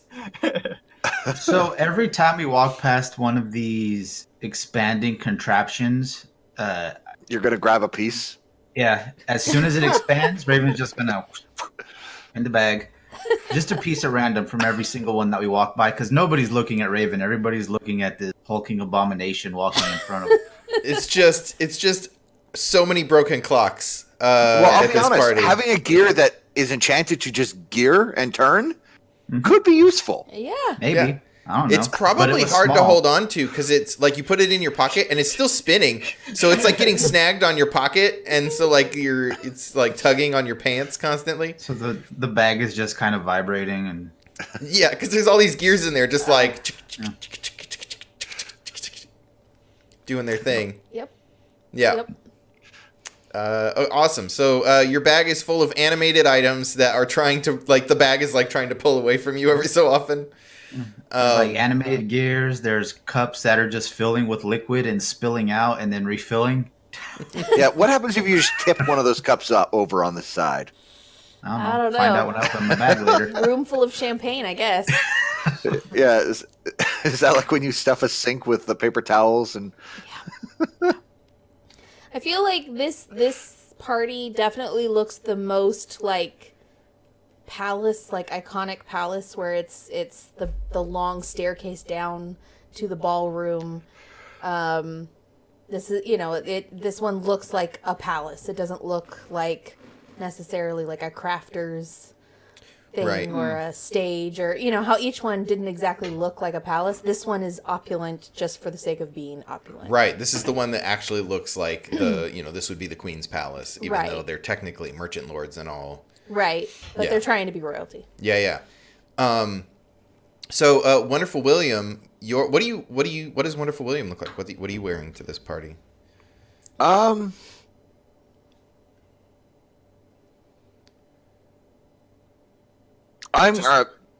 Oh, go ahead.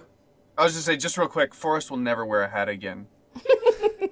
Yeah, because I've yes, sworn hats. anything you put off. on your head could turn into your body. Yeah, I believe that earnestly. All right, so I'm in my standard finery, but I am wearing a hat that is the kind of the local custom for Andona. Oh, cool.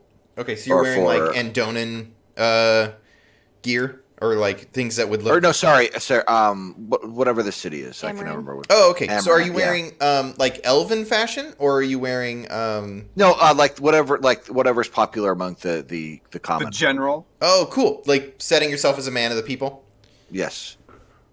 Very cool. So your servant, or not servant, but probably barrister is the best way to describe them. I've got a barista. Is this the dude that's still following him? That's been sworn to follow him Yes. and take notes. And Okay. just so I know, we haven't named him, right? I thought we did name him. I believe we've named him at least twice. Okay. Yeah. Well, now his name is Jiri, and I'm writing it down. If it's the Jerry? same guy, Such a good he's GM. probably very upset that his books keep disappearing. Yeah. Oh yeah, is this the same guy who you stole his Yes. books? Oh my Yes. god.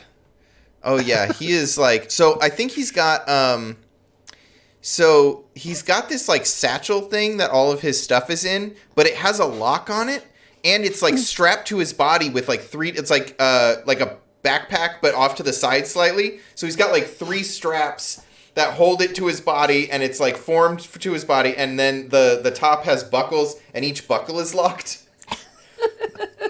With all of his paperwork, because he cannot lose these contracts. Yeah. I feel like you would at some point say something to him about why his bags keep getting more and more secure. Yeah. He's real concerned. And so he leans over and he says, "We'll need to find at some point during the party. We'll need to get a hold of Jonas.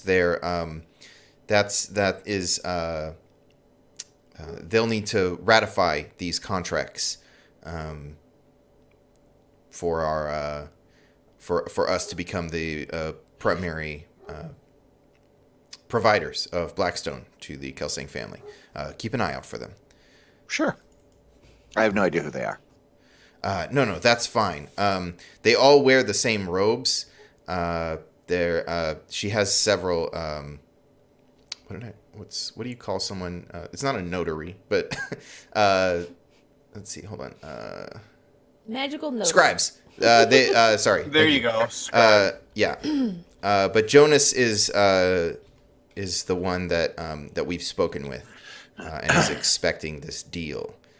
So she has several scribes, but he has longer bluish hair. So just keep an eye out for him. Okay. Okay. And as you guys are walking in the palace, you see Telemus and your mother, Adelaide, are here. They've been invited separately. As sort of they received the invitation, and you seemed busy, so they didn't want to bother you with it. But you did notice that they were like getting dressed when you before you left for this. Of course, they're not wearing anything as ostentatious as your butterfly dress. Mom always said that it was better to not be flashy and show off. But, I mean, when you got it, flaunt it. But they are Then wearing. you just happen to have butterflies. Yeah. They are wearing. There's probably like a pin or a brooch that signifies that they were like artificers for the or that he's got his artificer's pin on, and she's wearing her like her Kelsang brooch to show that they're like in favor of the family and that kind of thing. And you guys enter. There is dancing, but it's very much like the elegant ballroom dancing, with all of these like trays sort of circling the outside where people can stop and go and get drinks. The seating and things like that are very very elegant. Where at the other places they were very tailored to their location, like it'd be pillows or benches or a stadium. This one is it's a ballroom with dining tables and a big place to dance in the middle and a stage at one end, but it's all very elegant. There are drapes over the stage. All right, what does everybody want to do? Go ahead. So do I see my person? You can discern realities to pick them out of the crowd. I think would be the way to do that. Let me switch us to the 9. 9. 9. Yeah. So I mean, obviously, one is probably do I see my dude? So yeah, you can definitely spot your guy out of the crowd. Okay. He's currently talking to. It looks like he's talking to Priya. Okay. So you spot him like discussing something with Priya at the moment. Okay. So I'm gonna lean over to Adelaide, put my hand on her shoulder, lean in, and say I have some business to take care of, and then do absolutely nothing. So you're just gonna say I have some business to take care of and not take care of the business, or and No, cast a spell. He was casting a spell. Oh, it fails. Oh, Yeah. good. Well, mark XP. What spell were you trying to cast? Telepathy. Okay. All right. So you You must have hit my arcane ward. yeah. Yeah. So why doesn't this have the thing that says what happens if you fail? So there's like 3 choices you make when you fail a spell. No, that's when you get a half make on Yeah. a spell. When you fail, it just fails. Oh yeah, I get to make a hard move. All Yes. right. So let's see. What do we want to do here? I don't want to hurt you. I don't think that's the way to go. I mean, he was trying to talk to my brain, so wouldn't it hurt me? Well, I think what happens is you guys just have like there's like a ringing in your head. Like there's like feedback in a mic, but you've got that all the time. Like you're just hearing this like feedback all the time. And it's like causing you, like it's making you distracted. It's difficult to pay attention to stuff. You have to keep asking people what were you saying? Because it's like over this feedback. So would that be confused? Yeah. Why don't you -1 check wisdom? confused? I think Forrest notices William gently place his hand on Adelaide's shoulder and lean in and whisper something into her ear. He gets super jelly. He was already super jelly before we left for this thing. Okay, So- you go take care of your business. I'm going to mingle. All right. And what is Forrest doing? I'm gonna mingle too. You're not gonna bother Adelaide. You're gonna go mingle. No, I'm mingling with Adelaide. Yeah. Oh, okay. Before So you we- are I'm gonna trying bother to- Adelaide. Is that what we call it? I'm What was gonna that? What try. did he tell you? What's going on? What was William telling you? I'm gonna try to be like, try to fit in, and obviously, not gonna fit in. But So after William leans in, I'm gonna turn to Forrest. I'm just gonna run my hands over your shirt as if I'm adjusting it. And while I'm doing that, I'm gonna cast oh gosh, prestidigitation to basically change his silk pajamas to the appropriate clothes he should have been wearing. Oh, okay. So I'm adjusting his clothes and just you look really nice tonight. Yeah. Yeah. That. I thought that was going someplace totally different. That definitely requires a roll. 11sies. Oh, 11sies. Awesome. Nice. So yeah, so you're able to, so you do that and it's perfect. Yeah, so I'm just you look really nice tonight, Forrest. And I'm just kind of adjusting your shirt. And as I'm wiping my hands around your shirt, you can see that it's hanging on you like it's supposed to. There aren't any rips in it anymore. It doesn't look like pajamas. It looks like a dress shirt. I'm Yeah. basically kind of fixing your clothes as I compliment you. definitely. Yeah. And I obviously take this time to compliment Adelaide and say that I love her dress and her cleavage looks fantastic in it. Well, thank you, Forrest. And I'll pull a butterfly off my shoulder and just kind of stick it where the flower would be in a dress shirt. Yeah, yeah, yeah. And I That just was a like load-bearing butterfly. the whole dress is content. So I pull the butterfly off and I just put it like on your shirt. Like there, you look perfect now. If we named our episodes, it would be called load-bearing butterfly. That was a load-bearing butterfly. Yeah. Load bearing butterfly. I'm going to take this opportunity to make sure everybody has a feather, I just do- in case. I do in fact have a feather. So you're running around sticking Everybody feathers has- in everyone's hats? No, not hats. Making sure that you guys have them. Yes. Okay. You know. So Strategic feathering purposes. so you distribute feathers to all. Forrest no longer looks like he's wearing pajamas. And what are you up to, Wonderful William? What do you do? I'm milling about, just talking to people, waiting until the person I'm here to see is broken away from Priya. Ah, okay. So you I'd keep like to an eye on- ask. I'd like Go to ahead. ask Adelaide if she'll teach me to dance. I will absolutely teach you to dance. So I'd take you Sweet. by the hand and like lead you over onto the dance floor and like place your hands where they're supposed to be. And when you squeeze too tight, it's like, no, gentle. Yeah. And then, start to teach you like a basic ballroom step, a basic square. Get these feet working as good as these hands. Yeah. Okay. Sorry, guys. It's getting steamy in here. Yeah. So yeah, I would definitely teach you to dance. Perfect. Is it just mundane dancing, or are you doing any kind of weird stuff? At this point, it would probably Punchy dance. just be mundane dancing because I'm scared of getting hurt at this point. I do not need Raven's help.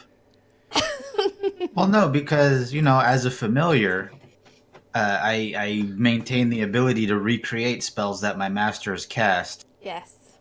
that do weird stuff. Yeah. So And I'm just going to sit back and enjoy this one. Yeah, where's that going? So what's Nowhere happening? yet. What you doing? that's why I'm making sure that this is just a mundane dance. Oh, Yes. okay. Just a mundane dance. Nothing magical about it.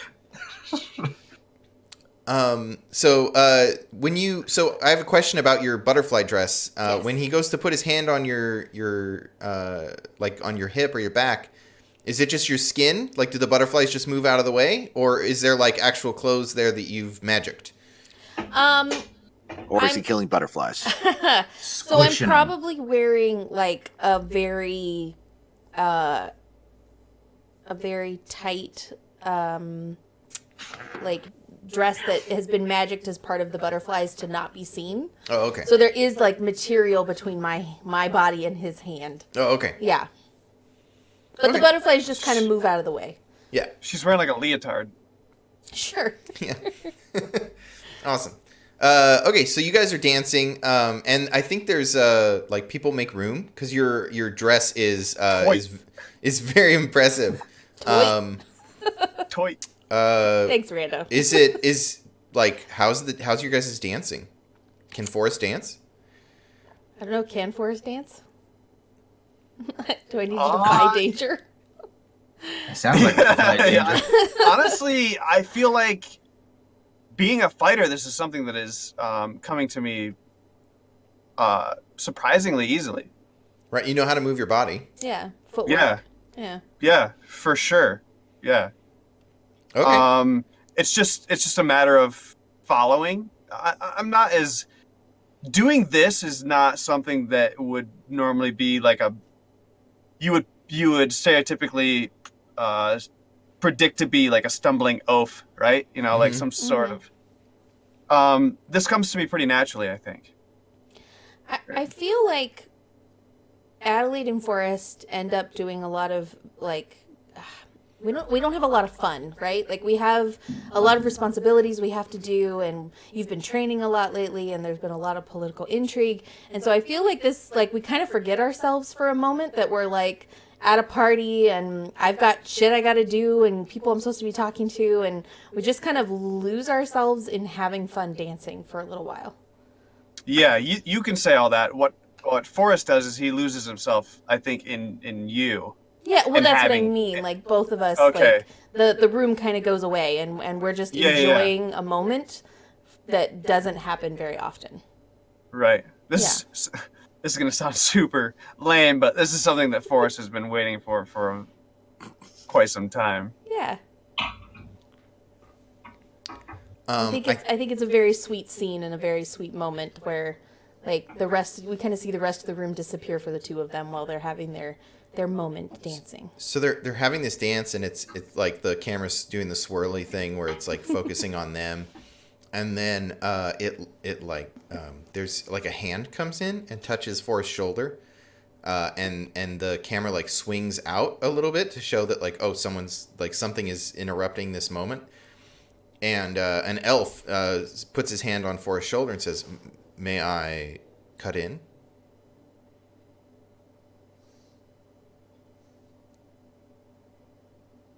Sure. Knock him out. Go ahead. Okay. So this guy So steps in. Forrest starts dancing with him. That would be hilarious. Yeah. But he takes he holds his hand out to take your hand, Adelaide. I think we see like Adelaide linger a little longer, like not wanting to let go of Forrest's hand, right? And then like remember why we're here and like kind of curtsy to Forrest and say thank you, and then turn and take the elf's hand. And he takes your hand and starts to spin you away, and he says, "It is my pleasure to meet you, Adelaide Ulari. I am Rashid. Sylvia specifically mentioned that you may want to dance." Oh, I did mention to her at dinner the other evening that I was looking forward to meeting the new head arcanist. Oh, yes. Well, it's been a meteoric rise for myself, but that's not to say that there haven't been some before me. I recall your father being an excellent artificer. I would not disagree with that. I am very fond of my father's work, as you can see, and I kind of gesture to the dress. Oh, your father enchanted this dress for you. Well, I mean, he always has a little hand in anything that's been enchanted in Amaran. Yes, I see. Now that your name has been cleared, I see no reason why your father couldn't come back and, even if he doesn't have his old post, rejoin the fold, as it were. I believe that is, Reyna had mentioned something about having father come back. Now, I mean, don't get me wrong. I would love to work with your father, but I think I would like to see you join us if that's something you'd be interested in. Your skill, and he gestures to the dress, is not to be understated. Well, thank you for the compliment. I'm not sure if being locked inside a castle all day is quite the lifestyle I'm looking for. Oh, we get out. That is, if you're up for it. Are you talking about your new creations? Yes, they are quite complex. Reyna specifically... oh, go ahead. I was gonna say, by the way, Forrest is still like barely. He hasn't. Oh, he left. didn't leave the dance floor. He's just standing I'm there. just- This guy seems to think that whatever he's talking about is over your head, so he's not super concerned. Okay. But he does sort of try to pull twirl her away from you a bit, to make space. Yeah. That's And- fine. I don't move. I'm not like following him around. But as soon as she left, like I just stopped dancing and stood still. Oh, you know what? I think someone in a big poofy dress taps on your shoulder. Okay. Do you like turn to see who it is, or do you just stand there? No, I'm just staring at Adelaide. Forrest? Oh, Forrest? And then they like start to like eke around the side, and they do that dip thing where they like get in your vision. And they're like, Yeah. "Oh my gosh, you're here at the. Do you want to dance? Should we dance? We should dance." And she like grabs you and tries to like get you to lead. Why does that sound like every teen like rom-com ever? Do you want to dance? I want to dance. Let's dance. Yeah, because apparently I watched too many of those movies, and she's like, "Oh my God, Claudette is not gonna believe that I saw you here." Yeah, I'm a fantastic dancer. I saw. And she does, gets ready for you to lead, and she sort of waits. Oh, I don't lead. Oh, that's fine. I can. I'm actually quite good at leading from the bottom. That's fine. And so she backwards leads you around the dance floor. Perfect. And she's like, so you remember me, right? Paulette? No. This is one of the three sisters that were following you around like three. Well, no. I remember her. No, I know. I'm Forrest saying. doesn't remember. Forrest doesn't have Called a clue. role playing, Kurt. And she's like, nope, that's fine. That's fine. And we cut over to wonderful William, who Jiri is getting kind of antsy, and he's like, "Are we just going to stand here all day? Look, Priya is pulling out contracts. We've got to go and interrupt whatever this is. I can't imagine it'll be good for us."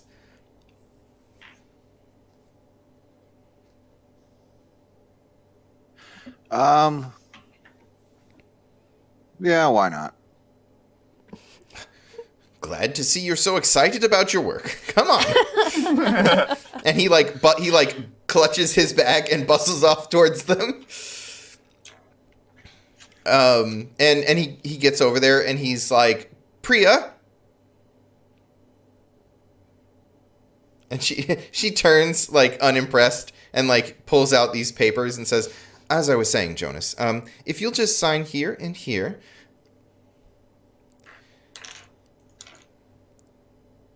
Does Wonderful William do anything?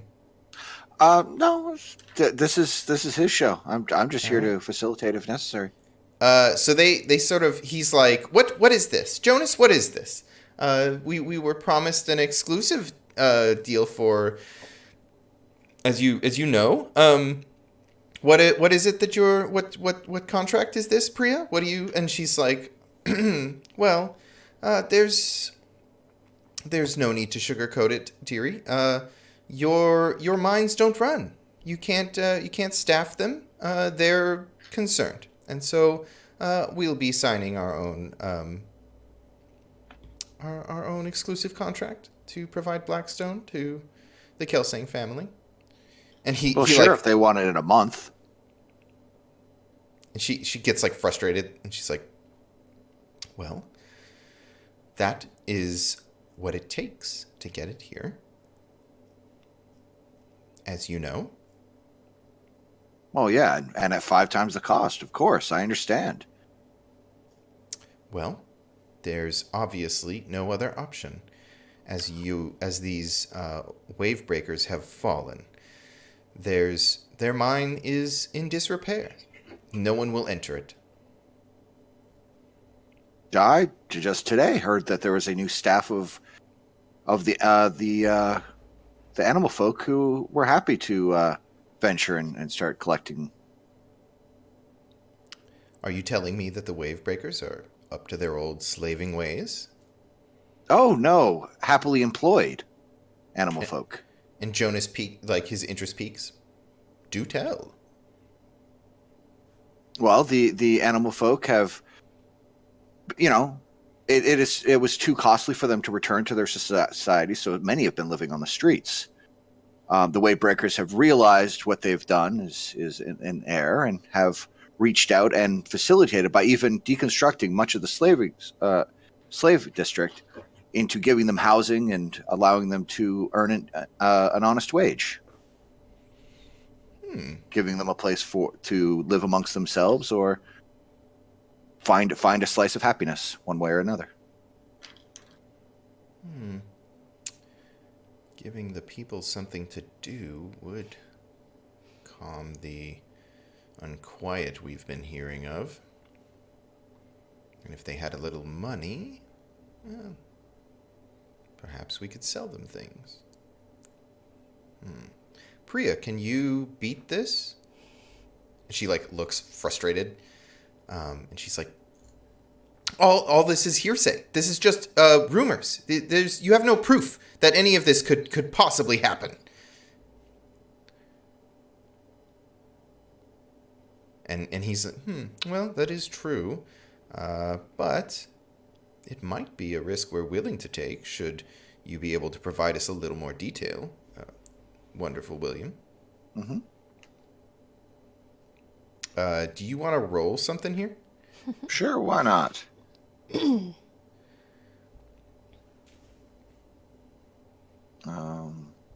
this? Parlay, I think. You're trying to convince. I was him to do looking at something else, but Oh, okay. Do you have something that no. adds to? I was seeing if something worked better, but Oh, okay. Oh my God. Oh, geez. Yeah, they ask you for something and do it if you make them a promise. So yeah, so basically you don't have to prove your point. You just promise that this is going to happen. yeah. Now, of course, it is going to be slightly more pricey than the original offer, which is unfortunate because we actually have to pay our workers, in opposed to just slaving them until they die and replacing them. But those coins would be brought into the city for, as you mentioned, purchasing your goods. That is true. By seeding the economy, they would turn around, and if they had a little extra coin, they could purchase some of our things and bring it right back to us. I'm sorry, Priya, but we're going to have to go with the Wavebreakers on this one. Your mines are just too far away, and unfortunately we need excessive amounts of Blackstone as quickly as possible. Jiri, did you have that contract? And she looks furious. Priya looks furious, and she stomps off. She just leaves, fuming. And her little barrister follows behind her, flustered, not knowing what to do. So why do people get baristas in this town? And why if they have baristas, are we not getting better coffee? And Jiri, he nudges you and he's like, good joke. But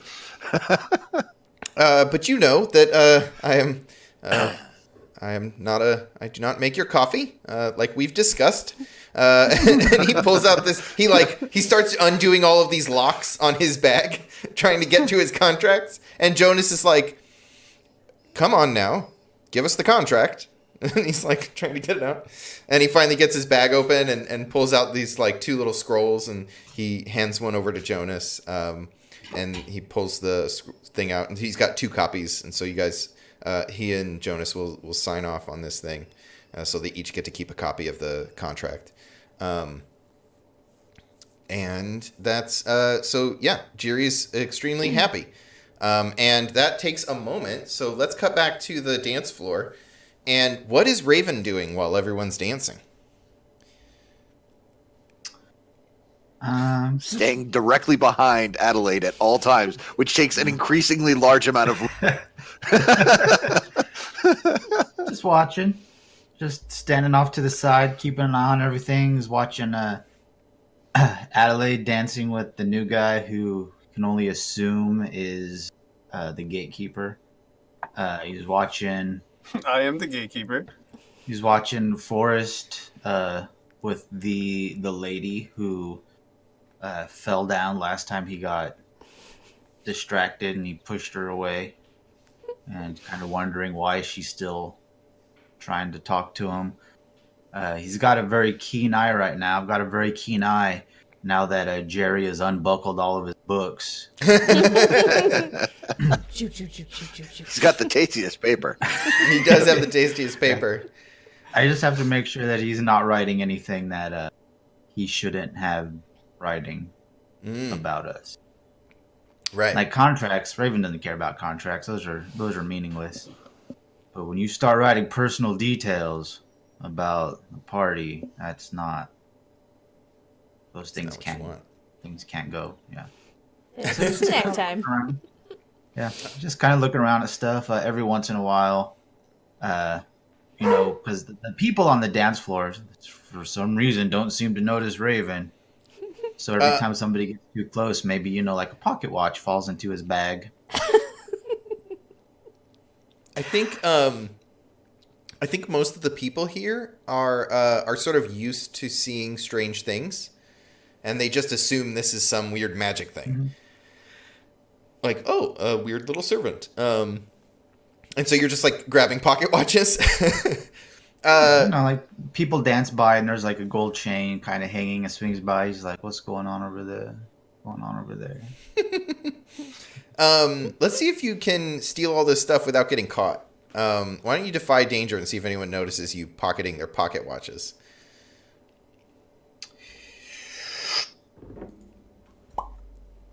Uh-oh. Mark XP.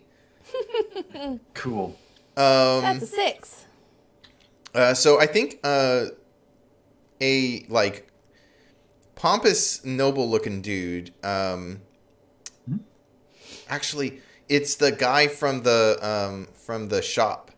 What was his name?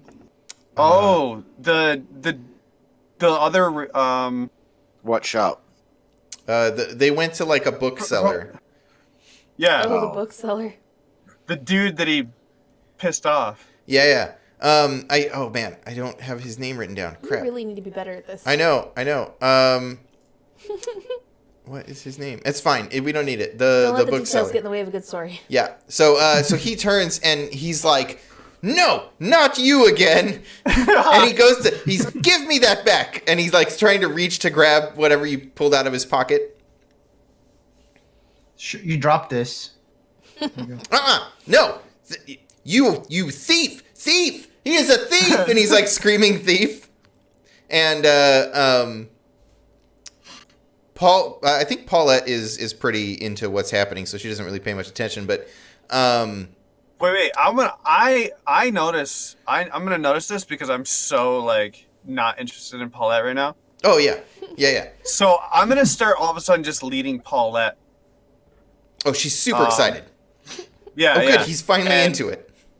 And I'm like looking behind my shoulder, and I'm gonna accidentally spin Paulette right into this dude. Oh my god. Yes. Oh, roll something. Roll something. Throwing.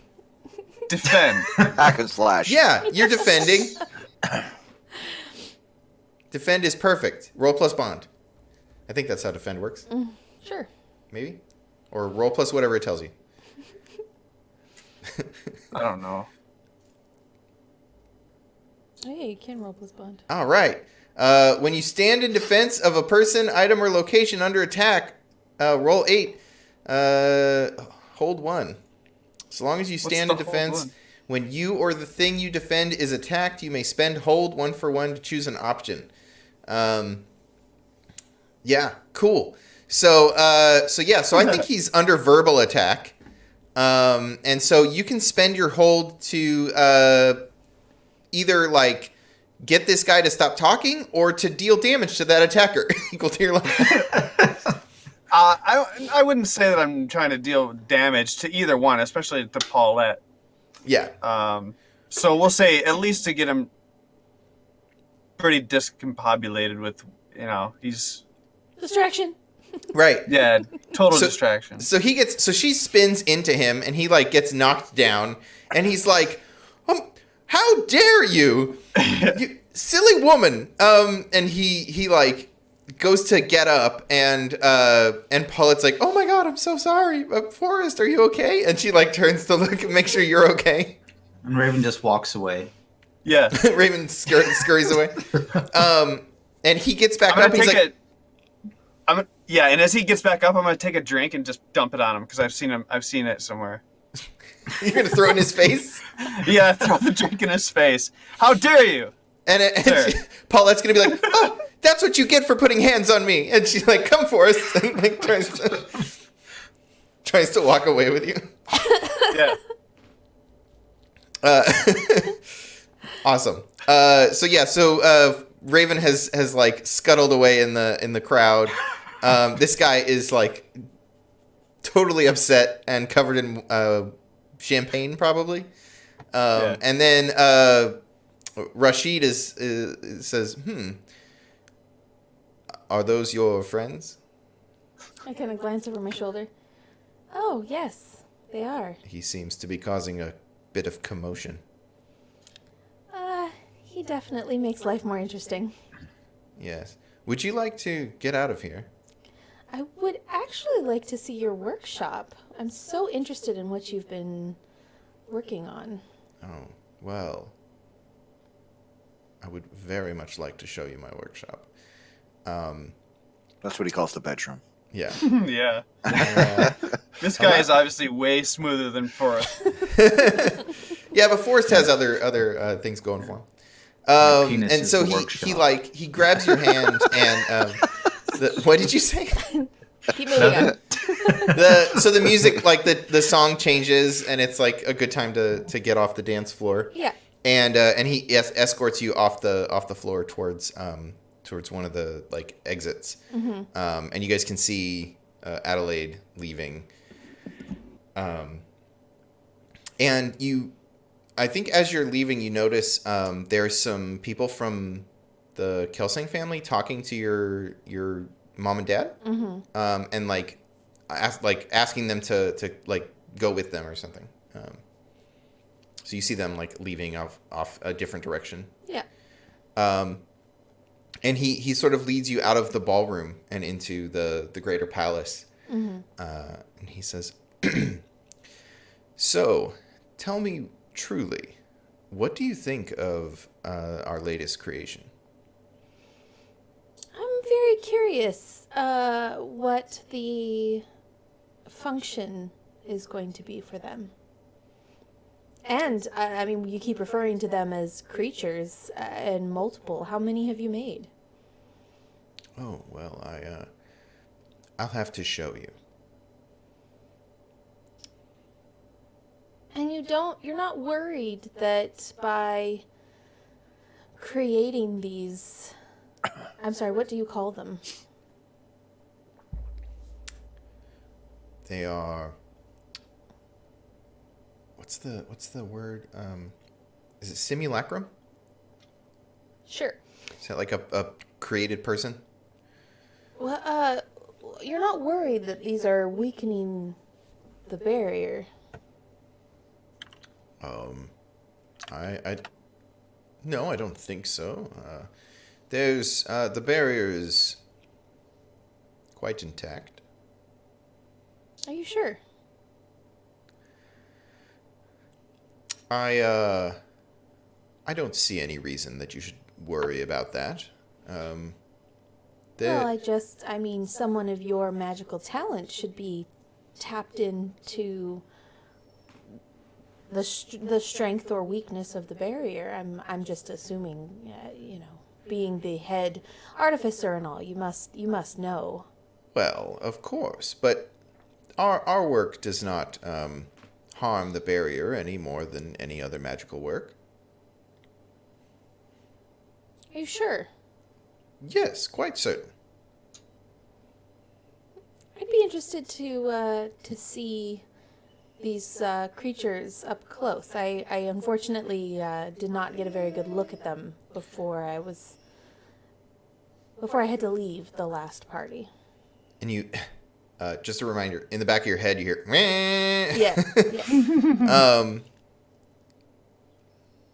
Yeah. Well, of course.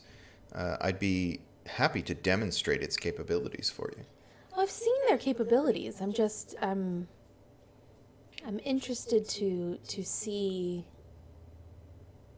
exactly how you're achieving such magic. Yes, well, there is a bit of a cost to it, but nothing that we can't handle. A cost? What is that cost? Like I said, I'll show you. And he continues to lead you down like this corridor, and you get the sense that you're descending, maybe into a lower portion of the castle, Right. or of the palace. And is anybody else? Does everybody else hang out at the party area? Well, obviously, I'm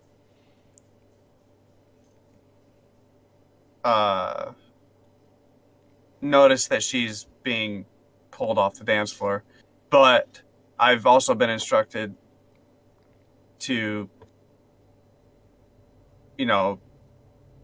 not cause trouble and to basically mind my own business. So,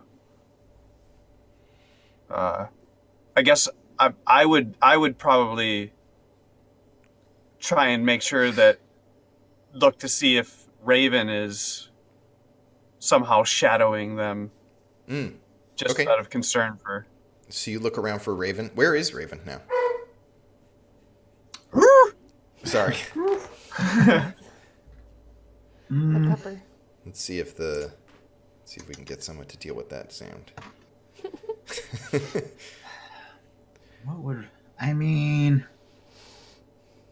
So Adelaide said that the best way for her to be able to move about the castle would be for everyone to just act normal and not cause trouble. So I feel like Raven has spent a lot of time in this castle because Montauk used to be here, so it's perfectly normal for Raven to just kind of go around wherever he wants. Totally. That's pretty normal. Yeah. So and nobody ever notices the little weird things. So yeah, I think Raven's just gonna follow after them and just kind of keep a respectable distance, but just walk, not drawing attention, not trying to act too shady, but keep an eye on Adelaide until they pass within a reasonable distance of Montauk's lab, because if they're going to the workshop, it would probably be somewhere close to it. Definitely. So yeah, just follow them until they get towards that area. Okay. Are you trying to stay unseen by Rashid? No. Okay. So you guys are walking along, and it goes down like a couple floors, and you do pass by some studies, and then one of them, Raven would know, is Montauk's old study. It's closed, like the door's closed, but I mean, you don't know if it's locked or anything unless you want to check it. And then you two get to like 4 doors down from that, Rashid's workshop. And he leans over and opens the door and gestures for you to enter. Yeah. I kind of give him like a flirtatious nod and then walk in. Like I'm trying to keep him, thinking that I'm super interested in his work and there's nothing nefarious. Yeah. So, yeah. Okay, so he follows you and goes in behind you and closes the door. And what does Raven do?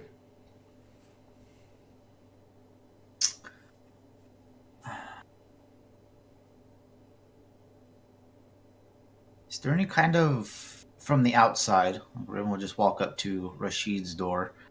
From the outside, does there appear to be any kind of like magical warding or anything on the door?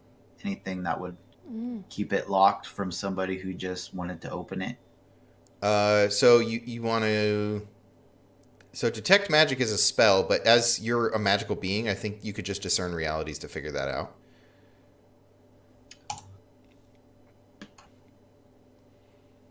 8. 8. All right, you Okay. get to ask me one question. So, is there magic on the door? Yeah. Is that your question? Yep. So you get the sense that there's probably a spell on this room that would prevent people from going in it without intention. Okay. Like, you wouldn't just duck in here, right? Like, you would just... Mm-hmm. You wouldn't pay attention to it. It would just be like, oh, that's an unimportant door, and keep going.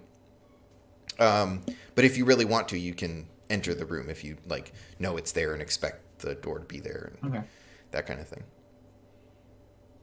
Ooh, that's tricky. Okay. So you go I'm not in. going in. Oh, Nope. okay. That would So you're just be hanging out by the drawing door? Attention. Huh? That would be drawing attention. Yes, that would. Yeah, no, she said don't do that. Mm-hmm. She said just be normal. It would be normal for Raven to go into Montauk's study. Oh, I'm sorry. You meant I was talking about Montauk's study. You was talking about Rashid. Oh, you Yeah, were it's looking at Rashid's Rashid's door. Oh, there is no enchantment on Rashid's door Okay. that would prevent you from entering. Sorry. Okay. Then I will go to Montauk's door. Okay, that's the one that has that Hey. enchantment. Yeah. Yep, no, it's there. I'm just gonna pop inside, take a look around. Sure. So his office is pretty much as you would expect it. Not much has been changed. It does look like some books are missing. Okay. Like you remember, he had this really big book that he would always, it had like the metal thing that you would lock, which was like his, like the book that he would keep all of his new spells in that he was creating. Grimoire. His grimoire, and he would lock that. And it probably wasn't a key. It was probably like he would put the metal together and the metal would just fuse, and then he would just like transmute it into a latch, and then fuse it when he was done. But that book is missing. But otherwise, his study seems as it was. Okay. I'll just go around and start picking up some things, putting them in the bag. Sure. Gonna need this stuff for later. Yeah. What specifically are you trying to grab? Like material components, spell books? Yeah, because I don't want my arms burning off again. That would be great if that could not happen. Yeah. So you look for like the components to cast some of his spells? Yeah, just his bag of material components. Other little spell books of like just, not the fancy important stuff, but just like little scrolls that he had written down. When you're going through his his apothecary curio to get items and things, when you open a couple of drawers, and a wide flat drawer pops out. All right, just taking all that stuff in there. That's obviously important. It was hidden. It's several pieces of paper that look like they were torn out of his grimoire. Ew, fancy. All right. Is there anything written that would look like might have some kind of idea of what his last mission was, like orders or anything like that? For sure. You sit there and read through it? Yeah. I mean, yeah. I'll take a few minutes to kind of look for that information. So he was. It seems like what you've got here is calculations on ripping entities out of the barrier between our world and the magical world. And that he was like transporting himself through the planes to this place to like physically rip the entities out or to study it. And his work initially was about, pulling these entities and putting them into into some sort of receptacle or simulacrum or something. But he started to understand that this act was weakening that barrier between the worlds. And so he was going to go on one more mission to go, like the last entry is him saying he's going to go on one more mission to try to figure out how to repair the damage. So then look in my bag and take out the goblet because I don't want it to spill any liquid on these papers because they're very important. So I'll set that on the desk and start stuff in the bag. So you pour out all of the champagne that those things have been continuously filling into the bag? Yep. Okay. I don't want to get the papers all wet. And I'll just leave the cup sitting on the desk. Awesome. So you leave that cup there. It fills with champagne when you set it down. Cool. And you jam those. You take those papers. You also get the material components that you were, stealing out of his apothecary thing. Neat. Cool. And I'll head back to the dance room, the ballroom, and look Okay. for the other guys. All right. So Adelaide. So he follows you into this room and closes the door, and you've been kind of flirting with him, right? Like. Yeah. And he he's like, I never did get to work with your father, but I have to say I am quite impressed with the woman he's made you into.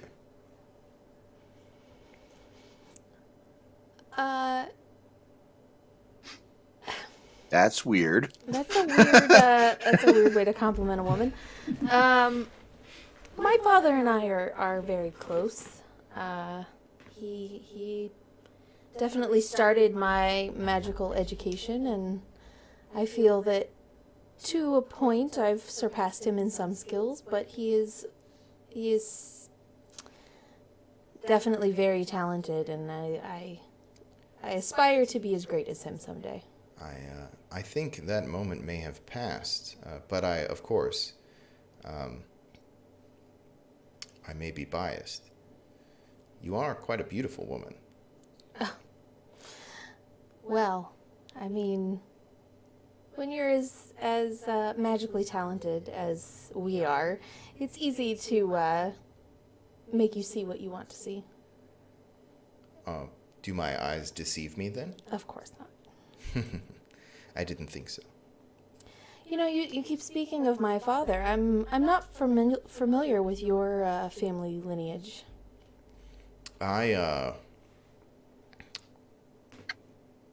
trained under your father's second. He took me in after my brother was murdered, and our mother unfortunately sort of lost her way. I think you knew him. What's his name? Where is it? Anyways, your ex. Oh, Crispin? Crispin. I think you knew my brother.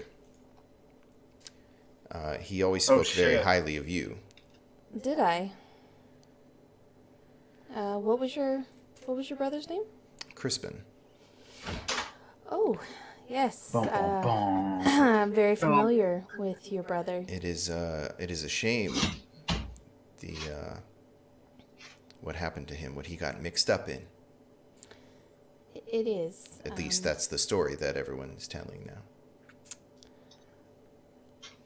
I feel like it's hard to know exactly what was going on in his head towards the end there. It was very scary, and I'm sorry that things ended the way it did, but Well, it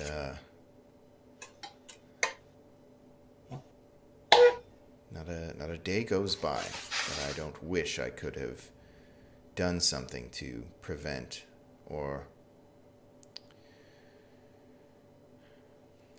get retribution for what happened to my brother. in a very subtly try to take a few steps back from Rashid. And he sort of steps towards you a little bit. And he says, "Working on this project, there's a cost." I mentioned You did. it's difficult on a person. Does things to them. Changes their perceptions. And he reaches out to grab your arm. Okay. What do you do? Yeah.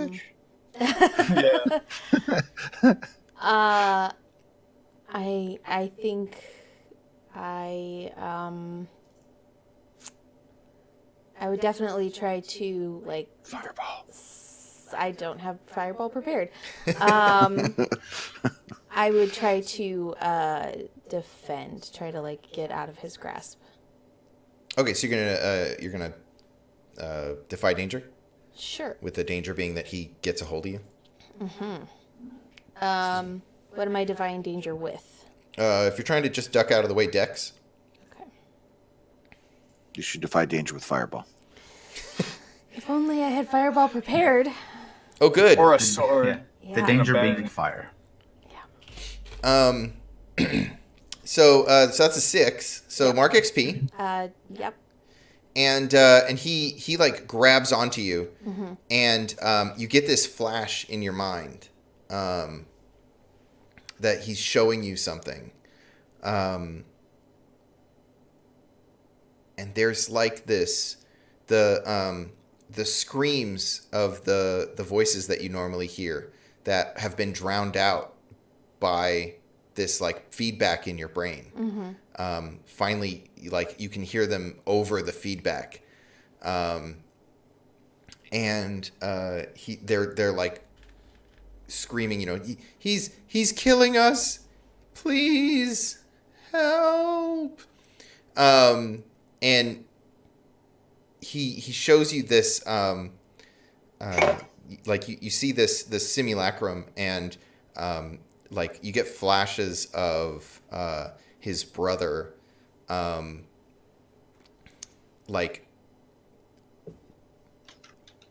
donating blood, I guess is the right word, where they're bleeding him, and his blood is being pulled into these simulacrums as a way to anchor these spirits that are being ripped out of the barrier to the simulacrum.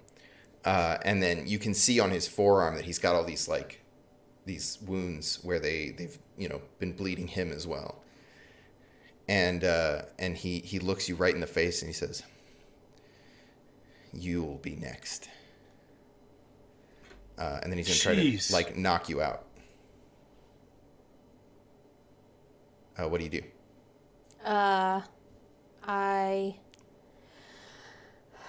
You're fucked. I am going to try to shoot some magic missiles at him. I think that's best. Sweet. Yep. That happened. Mark XP. That's a 5. And Adelaide dies. And the room goes black and you go unconscious. Yeah. And Raven, you get warning bells go off.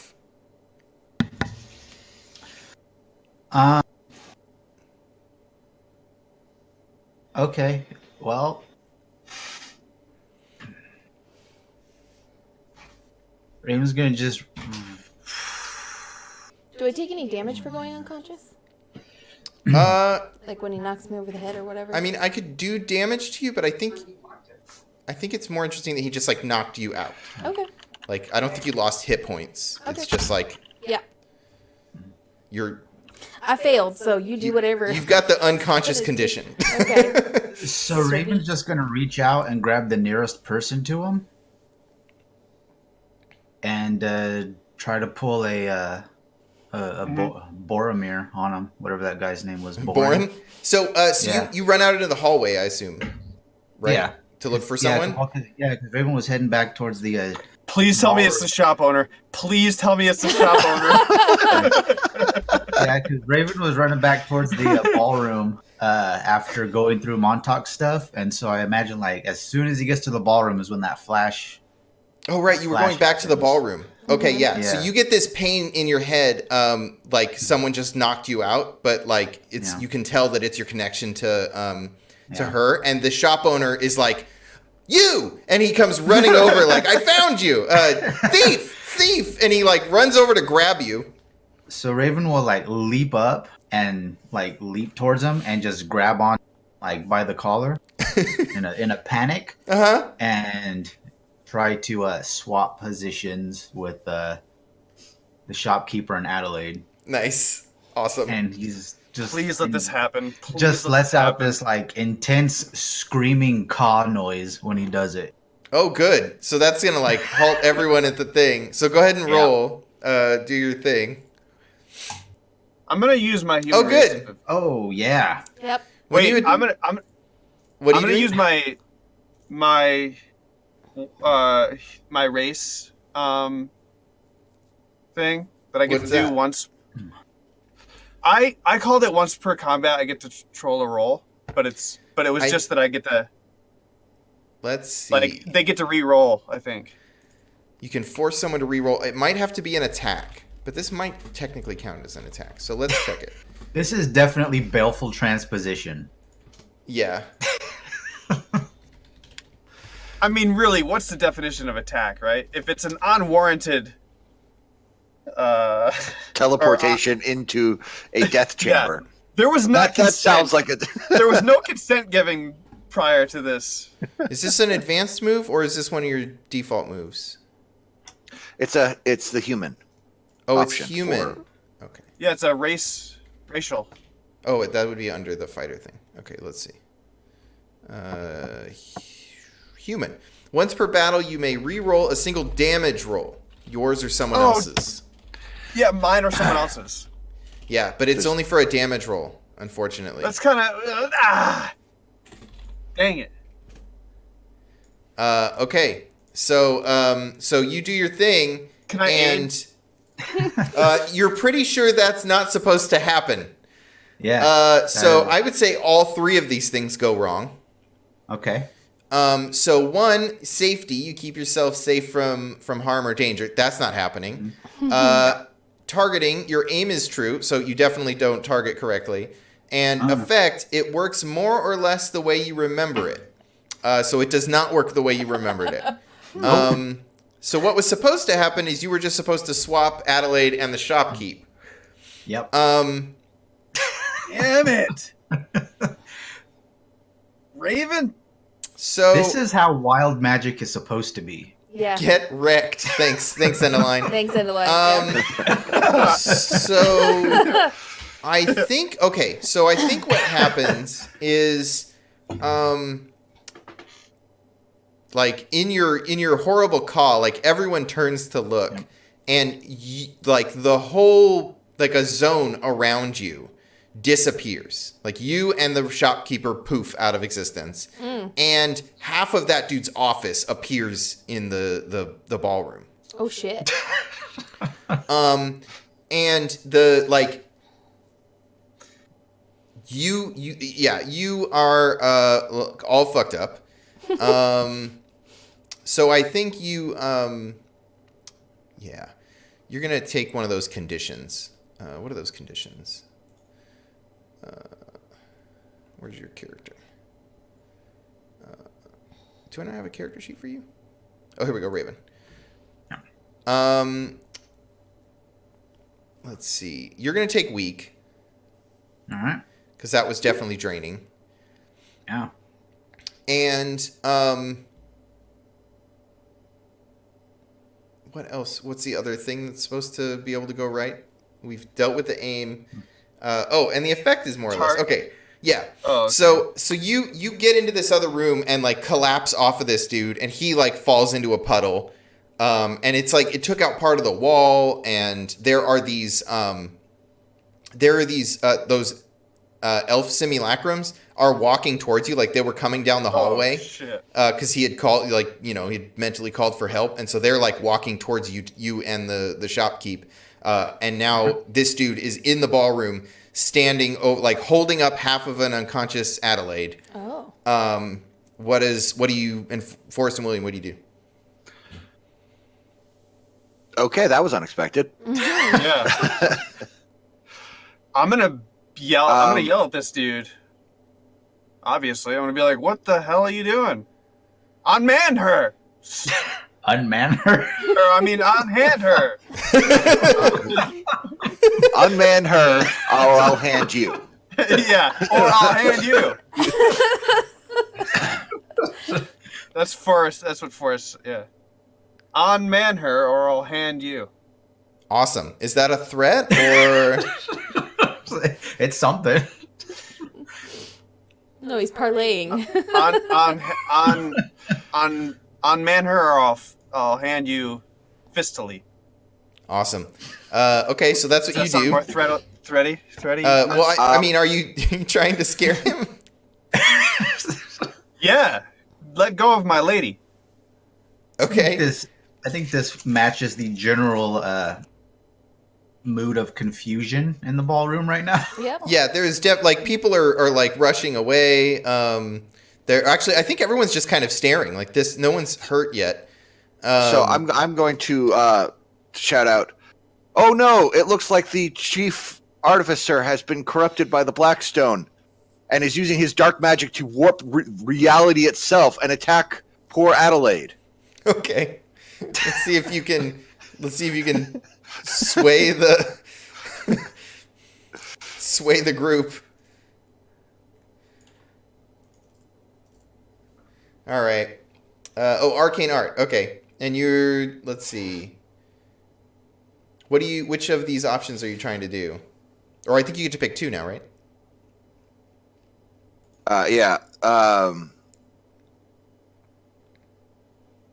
So my goal is to both encourage the people not to freak out in ways of Forrest is about to punch this guy in the face, Mm-hmm.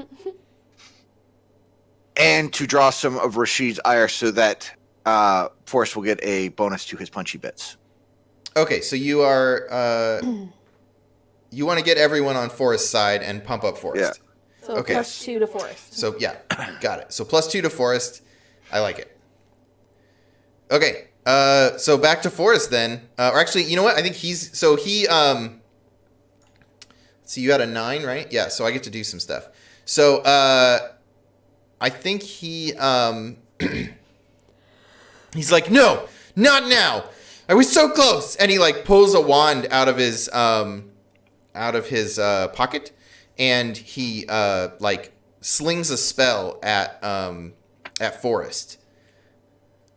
Let's see. I think it's just damage. I think he's just like some magic missiles like fly out of his wand and are gonna hurt you. What do you do, Forrest? Duck. So you're gonna And dive punch out of the him way? in Yeah, no, I'm just gonna duck and punch him in the kneecap. Okay, so you're gonna hack and slash with him. Yeah. Because that's so you can try to get away because like this spell is coming at you. So you're either gonna take some harm, or you're gonna like you can try to get out of the way of the harm, or you can go after him and fight him. But the harm you're probably gonna take the harm as part of that. Man mode. Just take it. Yeah, let's see what this little puny fizzler does. Okay, so you're gonna take a D8 to close the distance as these magic missiles like boom boom boom into you. What distance? Fist. Yeah, I Rocket punch. am distance. They're still gonna hit him. Okay, so You roll could roll 1d8. like a 1. Yeah. Yeah, you might roll super low. That's less than half his health. 3. So take a 3. So you take 3 hit points of damage, and then you can hack and slash this dude because he is definitely dangerous at range. Should I be fully healed? Probably. Probably. Because for some reason I'm at 11 of 16. I mean, you're probably at full health. Yeah. Okay, 16. 16. How do you only have 16 health? That's not physically possible. I'm only level 3. Levels don't give you XP in this or hit points. I don't know. Well, let me put it this way: your current placard on the stream here shows you as 22 health. Your max should be 22. Oh, maybe I had it. Oh, maybe you were I probably lowering mixed- the wrong thing. Yeah, I Probably. probably mixed them up at one point. So what am I doing? I'm at 19. Yes. Up Yeah. 22. There you go. Okay. Okay. So yeah. So you. So now you're gonna hack and slash this dude. Hack his slash. Yeah, I'm gonna Do punch him right in the it. kneecap. Do it. Punch him in the butt. By way of kneecap. Yeah. Oh yeah. You deal your damage to the. So 10. You deal your damage to the enemy and avoid their attack. Ooh. At your option, you can choose to do 1d6 plus 1d6 damage, but expose yourself to the enemy's attack. Yeah, I'm gonna choose to do 1d6 of damage. Okay, so roll your damage plus a d6. I think you get a d10. Can I do? How do I make that so? Can I You can just, just do click the roll word- d10 plus d6? Yeah. Yeah, you can do R d10 plus d6.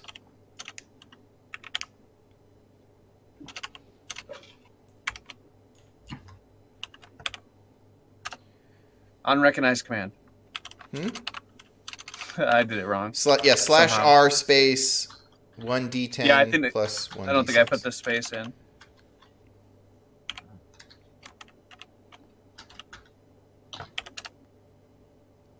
Awesome. So Jeez. 4 damage to this dude, and he so you, like your fist flies out. What's it look like? I look like I'm trying to do a Superman punch. Like I'm just going like that. So yeah, And so my, your fist and my fist. Go so ahead. your fist flies out and like hits this dude, but he manages to get a hand on your on the chain, and like some electricity like flies down the chain, and you take the damage back. So take a d8. Whatever. D8 Shocky. Yeah, no one to shocky. No one to Shocky.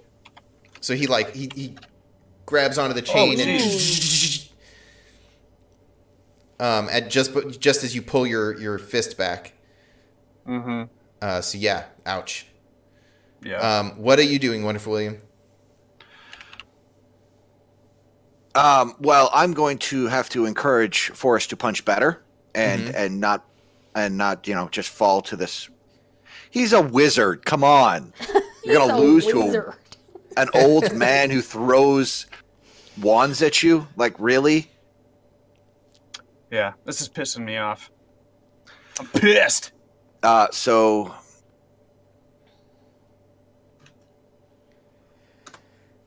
heal 5. Nice. Oh boy. And take that +2 again. All right. +2 to your hack and slashing. So okay, so that's you. The guard, the group, like the standers by, have not like joined the fray because you kind of caught them off guard, and convinced them that this is a bad guy. But the guards are definitely not feeling that, and so they are like descending on you guys. What do you do, Forrest? I'm gonna try to punch this dude in the top of his head. Okay, are you still at distance, or are you like close? Did you like close up on him and? Oh yeah. Well, that's why I took so much damage because I. Okay, so you close the distance right? into him. Okay, so you're up next to him. So you're like within reach of Adelaide as well. Yeah. But he's still got I think he probably dropped her when you punched him because he had to reach up and touch the fist to electrocute you. So she's like lying on the ground. All right, what's going on? I'm gonna try to punch him in the top of his head. Okay, Make a skull cave into his brain cavity.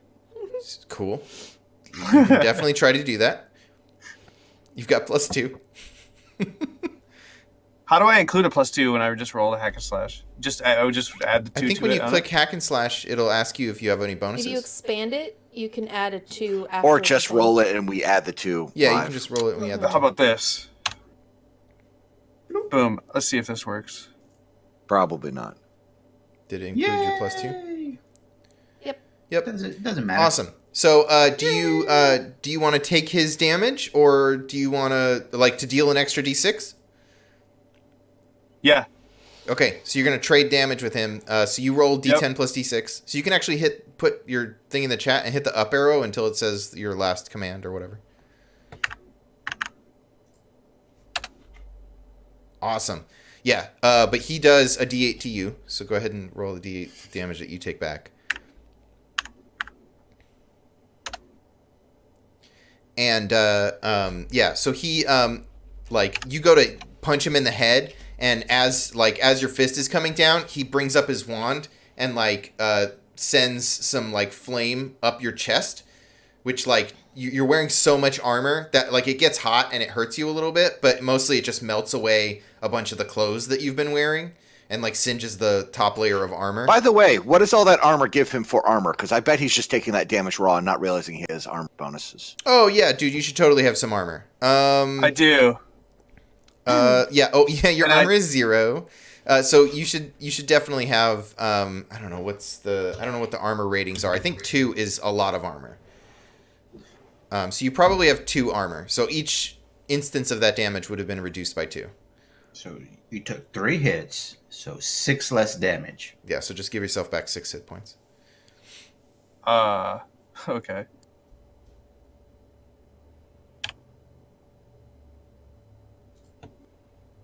I'm done. Awesome. Cool. So so that happens, and then you definitely knock this dude out. You just punch him in the head, and he, you see his eyes go wide and the lights go out, and he falls backwards. And you're standing over Adelaide, but the guards are coming at you guys. What do you? I'm just actually gonna go ahead. Go ahead.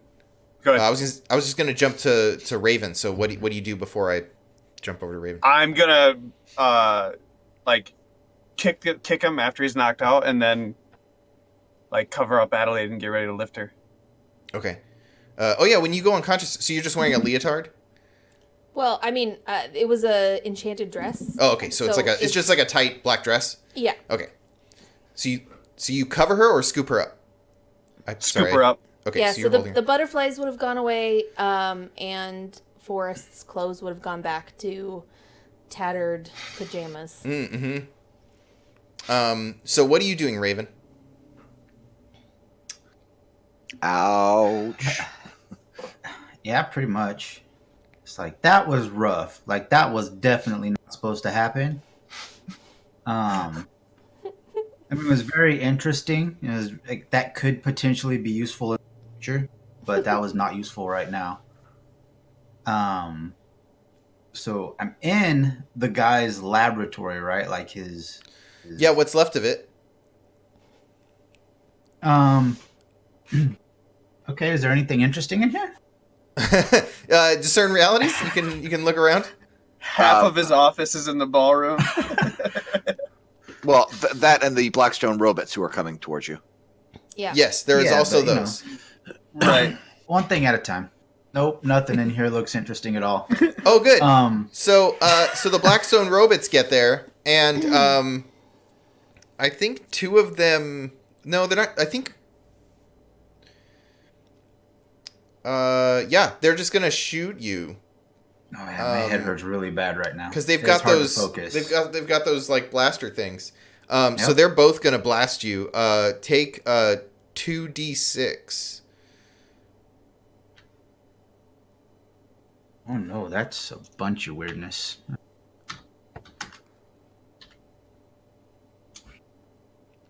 So yeah, so these like blasts of energy But you. hit into you, and the dude, the shopkeeper guy, is like ah, and he like dives behind half a desk that's still there.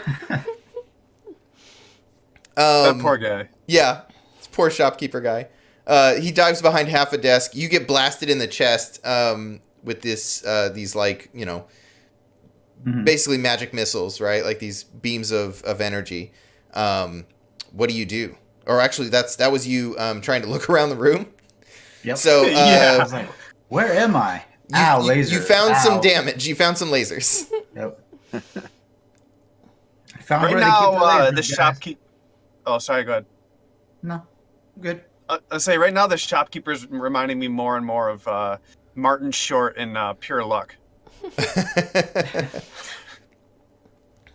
So Adelaide, I think you start to come to, and you're being held by Forrest. I think I would wake up like fighting, so I'd like try to shove him off me Okay, because I don't know what's going on. right. Right. I'm guessing trying to shove Forrest off of me is impossible because he's huge. Yeah. Yeah, if he doesn't let go, then you're probably stuck there, unless he lets you go when you wake up and start pushing him back. Yeah, I would. I'm not letting go. I'm probably pretty disoriented.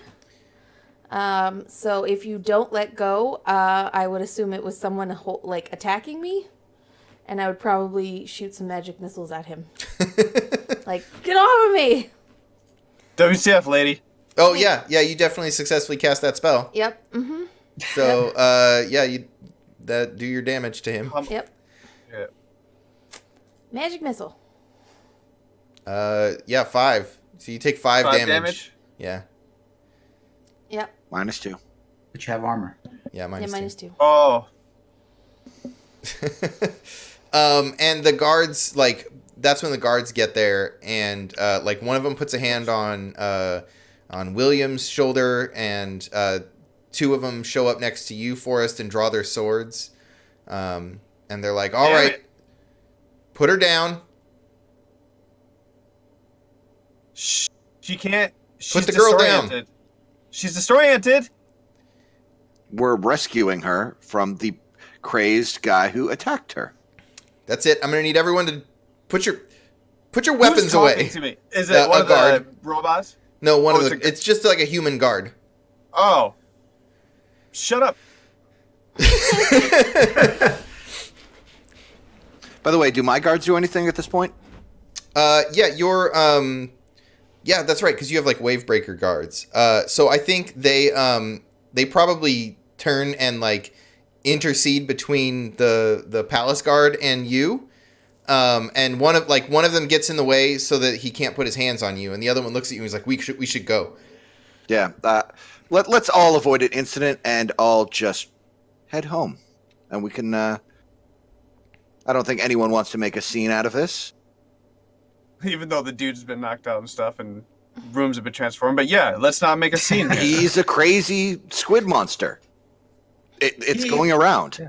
Dude, he literally teleported half of a laboratory into a ballroom. Does that sound like the action of an insane person? Yeah. He's warping the very fabric of reality. Yeah. He can't be trusted. Nope. Nobody should be trusted with that kind of power. Yeah, why don't you parlay with these guards and see if you can get them to calm down? I need to parlay with Adelaide and So- get her to come. Oh see yeah, me. Damn. While William is parlaying with the guards and distracting them by yelling at them, I'm gonna like grab Forrest by the face and say, "Let me go," and then I cast then invisibility fireball. on myself. That'll work. okay. So which of the bad things happen? You got a 7. Fail. It's not a fail. You cast a spell, just one of those downsides happens.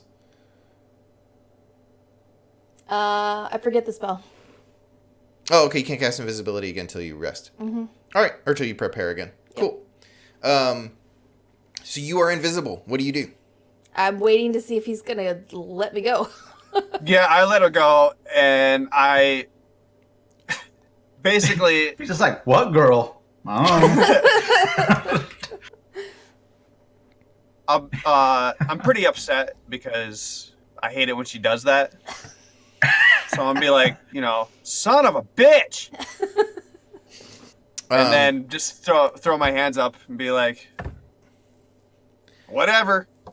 And that's when you hear Reyna's booming voice, because she's magically made herself louder, say, "All right, everyone, calm down. No one is going anywhere. I'd like everyone to please take a seat at your table. We will sort this out accordingly." What do you guys do? Well, actually, yeah. What do you three do? Because Raven is still has two robots standing over him. I want to know what William's doing. Because he got his fancy 14 to get him to calm down. Yeah, the guards have stepped up a little bit, and then that happens. Yeah. Well, I'm sticking with you. We don't want an incident, so we're leaving. I'm a hero, so I do what I want. I do what I want. So We definitely don't want war between the houses. Attacking the speaker of the Wavebreakers is definitely not a great idea. And the champion of the Wave breakers. Wave Breakers. That is definitely some leverage. Sorry. So the Reyna, like the crowd parts and goes to sit down as Reyna requested. And the guards they step back and make way for you to leave. But They Reyna, don't want to be the one who causes the international incident. They're not going to cause an incident. But Reyna waves her hand and the doors to the ballroom slam shut. And she's like, "We'll sort this out. No one is going anywhere." And the guards look like, "Whoa, I mean, hold on." So I'm invisible. Mm-hmm. I'm going to make my way up next to William. Okay. And I whisper in your ear, Rashid is Crispin's brother. He was trying to sacrifice me to the barrier. Yeah, that tracks. I mean, you and I are the only ones that know the entire story, of what actually happened. So it's I gotta get you the pieces of the story so you can talk us out of this. And she starts walking down. Reyna comes walking down the stairs, and she says, "Guards, take," and points to Rashid, and she's like, "Take him to his study, or what's left of it." Where's Raven? I'm whispering in your ear, William. Where's Raven? I assume this was his. Yeah, me too. So let's find out what's happening with Raven. What's going on, Raven? So this is a bad spot. Yeah, you're in a bad And yeah, casting spells. Another spell is not something that I particularly want to attempt right now in my current state of mind. So I'm thinking just scurry as quickly as possible out the door back, out the gaping hole in the wall into the hallway and down the hallway back into the ballroom. spot. Okay. So just running as fast as I can, full on retreat back to the ballroom. Okay. I can't remember. Do you have a specific move for this, or are we just rolling Defy Danger here? I think his move is, "It was the shopkeep. I'm out of here." Yeah, but what did you do? And just run. Yeah, exactly. So you're just defying danger. Sure. So you can try to do that with. You can lay blame. You can do that with charisma to tell them that it was the shopkeeper that did this, or you could just dex to get out of there, or something else if you can think of it. I mean, how are you? They're getting out? both 0. So I think. Oh damn! So How could they be 0? Well, my they're dex 0 and my bonus. charisma? Yeah. Honestly, I don't think it matters. I think I'm just gonna try to sprint away as fast as possible. So Okay. the lasers that the robot's shooting at me, those are considered magic spells, right? Yeah. Okay. So then I have something for that if they try to shoot at me again. Okay. But I'm gonna run as fast as my little short stubby legs will carry me down the hallway. Okay. So you stumble, flinch, or okay. Do you want to take some damage or lose your bag with the notes that you got? Damage, obviously. Okay. So Like, that's not a so like decision. one of them grabs onto the bag and like puts its other hand out like it's gonna blast you right in the face. Disbelieve the illusion. And you can manage to rip the bag out of its hand, but they're both gonna blast you again. So take 2d6 again. No, I don't wanna. Do you believe in magic? Do you When you believe attempt to in resist magic? a magic spell that targets you, this spell does not affect you. You learn something valuable. The source of the spell becomes distracted or vulnerable for a short time. Okay, choose one. Which one? Let me see here. I mean, if I take the 2d6, there's a small chance that I could get hit for enough to go unconscious. And as much as I would love to distract them and make the shopkeeper the target, I'm gonna have to say it does not affect me Okay, so like because I might roll bad. yeah, so the energy of this spell is obviously from like the same plane that you are, and you've been hit by it once before, so now you're aware of it. And so like these things hit, and you just like do that thing where you like warp, and it just like you just move out of the way because you can sense it coming now.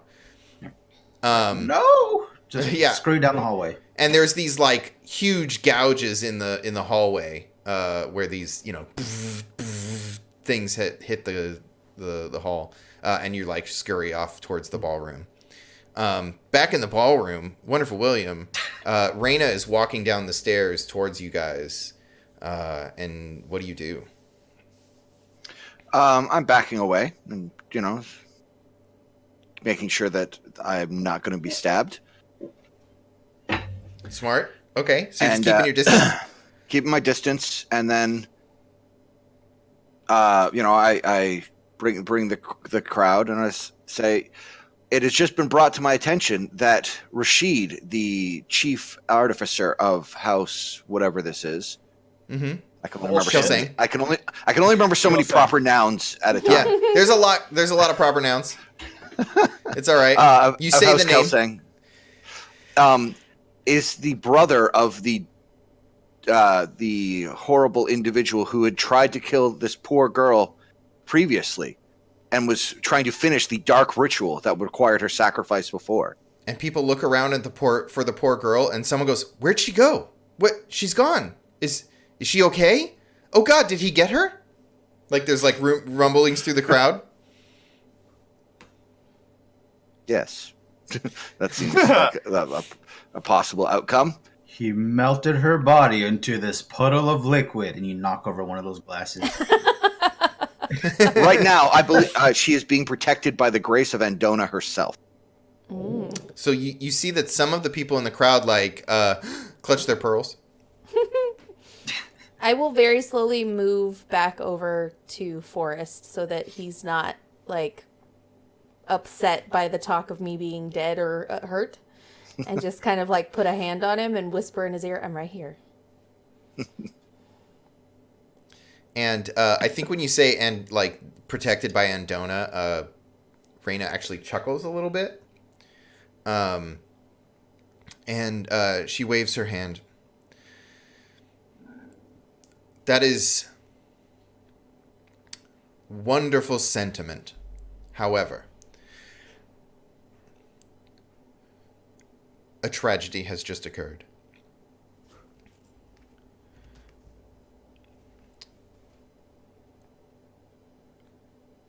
I was offering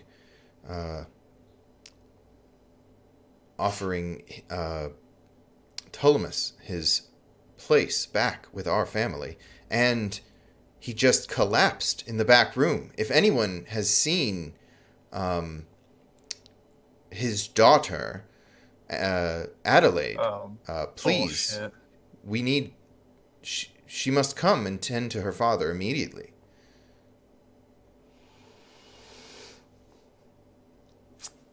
Adelaide, are you here? I will, in a awesome burst of flame using prestidigitation, reappear, and instead of butterflies, my dress looks like flames. Okay. Awesome. Cool. Yeah. What happens? What's the downside?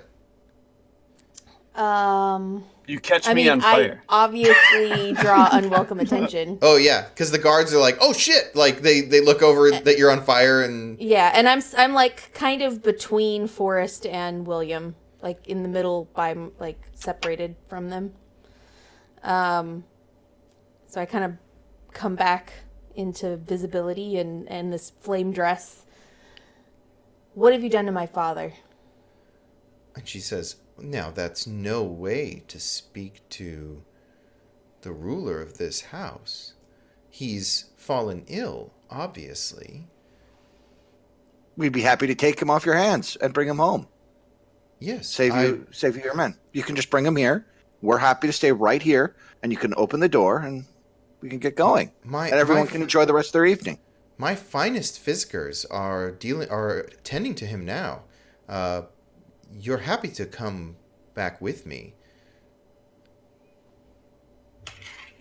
Your artificer just tried to murder me, and now my father is unconscious, and you're telling me you had nothing to do with this. The fear of the No. conspiracy goes further than maybe the artificer, perhaps. Of course, this is all just a misunderstanding. And you can tell that she's like weaving magic into her words. Mm-hmm. And like you can see like the people closest to her start going, "Oh yeah, no, this is." So you guys are competing here. Counter Yeah. enchantment. Oh, do you have a thing? Yep. Clear of one enchantment. Oh yeah. Okay, so you can tell that she's enchanting the minds of people near her to like sway them to her side, and then you She's do your using thing. the under magic to control very wills. How long have you been susceptible to this dark magic? It's unfortunate, I believe it. people. I believe I may feel the need to punch you in the face, lady. And I think at your success, she falters. She steps back a little bit. And then your threat, she realizes that she's kind of out here among all these people. And she says, "This party is over. You may all go." Not without my father. And she Yeah, let him get her dad back. she says, "I'd like to introduce you all to our guests." And a bunch of those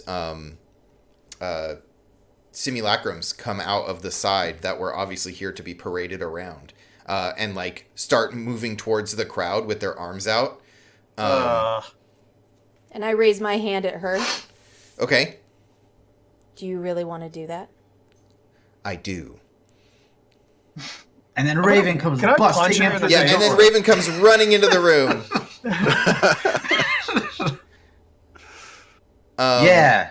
Raven awesome. comes running in the room and sees the Mexican standoff happening and does an amazing, awesome maneuver in which he Eats a simulacrum whole.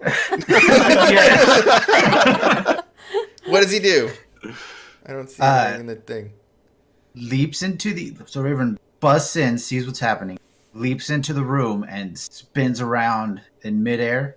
And whips his raven cloak out in a flourish, and all these feathers just burst into the air as he calls upon the murder to Yeah. make a distraction. Oh no. Oh, good. There's A not 5. just a Bad bunch- things happen. Bunch of crows flying around, just being a menace to everybody. So Mark XP.